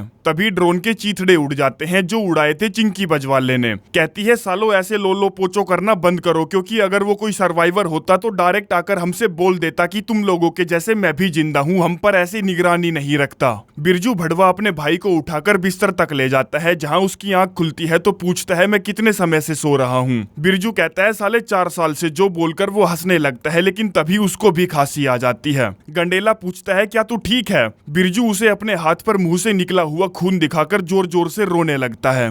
भाई कहता है देख तू डर मत, सब कुछ ठीक हो जाएगा, तू टेंशन मत ले। तभी बिरजू उसे लाल मिर्च की चटनी दिखाता है, कहता है मेरा हाथ जल रहा है यार। वो कहता है अच्छी एक्टिंग की, पर अगली बार मजाक मत करना, जब तक मैं बीमार हूँ तब तक तो बिल्कुल भी नहीं, क्योंकि मैं चाहता हूँ तू कुछ समय मेरे साथ सच्चा और अच्छा बनकर रहे। बिरजू पूछता है किस चीज में सच्चा और अच्छा चाहिए तुझे मैं? वो कहता है हर चीज में। बिरजू ठीक है, तुझे सच्चाई चाहिए ना तो मैं बताता हूँ। जो तूने ये मेरे बाल काटे हैं ना, मुझे बिल्कुल भी पसंद नहीं आए, मुझे बहुत बुरा लगा था, मुझे बहुत गुस्सा आया था, पर मैं तुझे जीतने नहीं देना चाहता था, इसीलिए मैंने कहा कि मुझे ये हेयर कट अच्छा लगा। गंडेला कहता है मुझे नहीं पता था यार तुझे इतना बुरा लगा होगा, पर सच में तू एक बहुत अच्छा एक्टर है। जिसके बाद वो बिरजू की फुल कटिंग करता है, जिसमें बिरजू को अपने भाई के साथ आखिरी समय बिताने में बहुत मजा आ रहा था। भाई कहता है मैं चाहता हूँ कि तू अब यहाँ से चला जाए। बिरजू कहता है नहीं मैं नहीं जाऊंगा। वो कहता है बहान के लिंड तेरी प्रॉब्लम क्या है? मैंने अपने जीवन में आज तक तेरे जितना सेल्फिश आदमी नहीं देखा। तूने अपना पूरा जीवन ऐसे ही बर्बाद कर दिया और अब तू मेरी मौत को भी बर्बाद करने आ गया। साले तेरे फ्लैट तक का किराया माँ बाप भरते थे, कुछ शर्म भी आती थी तुझे? जो बात बिरजू के बर्दाश्त से बाहर थी तो वो वहां से चला जाता है, और यही तो गंडेला चाहता था, पर ऐसा कुछ होता नहीं क्योंकि वो साला घर के पीछे बने गार्डन में बैठा था।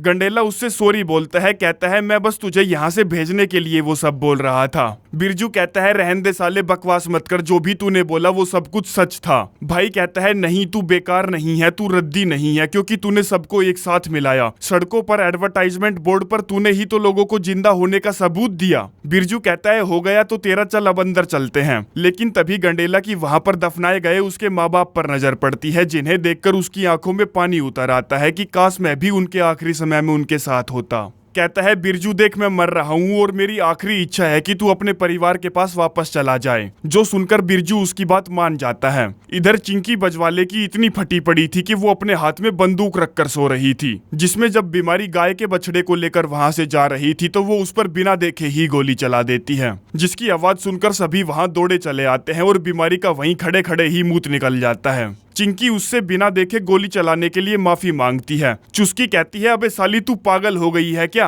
वो कहती है नहीं मैं पागल नहीं हुई, कालिया बिरजू मर गया है, गाय मर गई है, गंडेला मरने वाला है और कोई हम पर ड्रोन से नजर रखे हुए है। भला ये सब चीजें तुम्हें नॉर्मल कैसे लग सकती है? बिरजू भड़वा सुबह अपने भाई से अलविदा लेता है, जिसमें जाते जाते वो अपने दोस्तों को उसे दे जाता है। कहता है इन्होंने अकेलेपन में मेरा बहुत साथ दिया, ये तेरा भी साथ देंगे, इसलिए इनका ख्याल रखना। जो बोलकर वो अपनी बैक टू द फ्यूचर वाली गाड़ी लेकर मेलबू की तरफ निकल पड़ता है, जहां बीमारी को उसका न्यू हेयर स्टाइल बहुत पसंद आता है। हम चिंकी बजवाले को देखते हैं, जिसको बीमारी पर अंधाधुन गोली चलाने की सजा मिल रही थी। तभी बूढ़ी घोड़ी दारू पीती पीती कुछ अजीब सा देखती है और सभी को फटाफट उसके पास आने के लिए कहती है। जहां वो दूरबीन की सहायता से देखते हैं समुद्र में एक बोट है, जिस पर 3 लोग हैं जिनके पास बंदूकें भी हैं और वो बड़ी तेजी से उनकी तरफ ही बढ़ रहे हैं, जो देखकर उन सभी की हालत खराब हो जाती है कि अब वो क्या करेंगे। जिसके साथ ही सेकंड सीजन की कहानी यहीं पर समाप्त हो जाती है। अगर आप लोगों को वीडियो अच्छी लगी हो तो आप लोगों को पता है क्या करना है।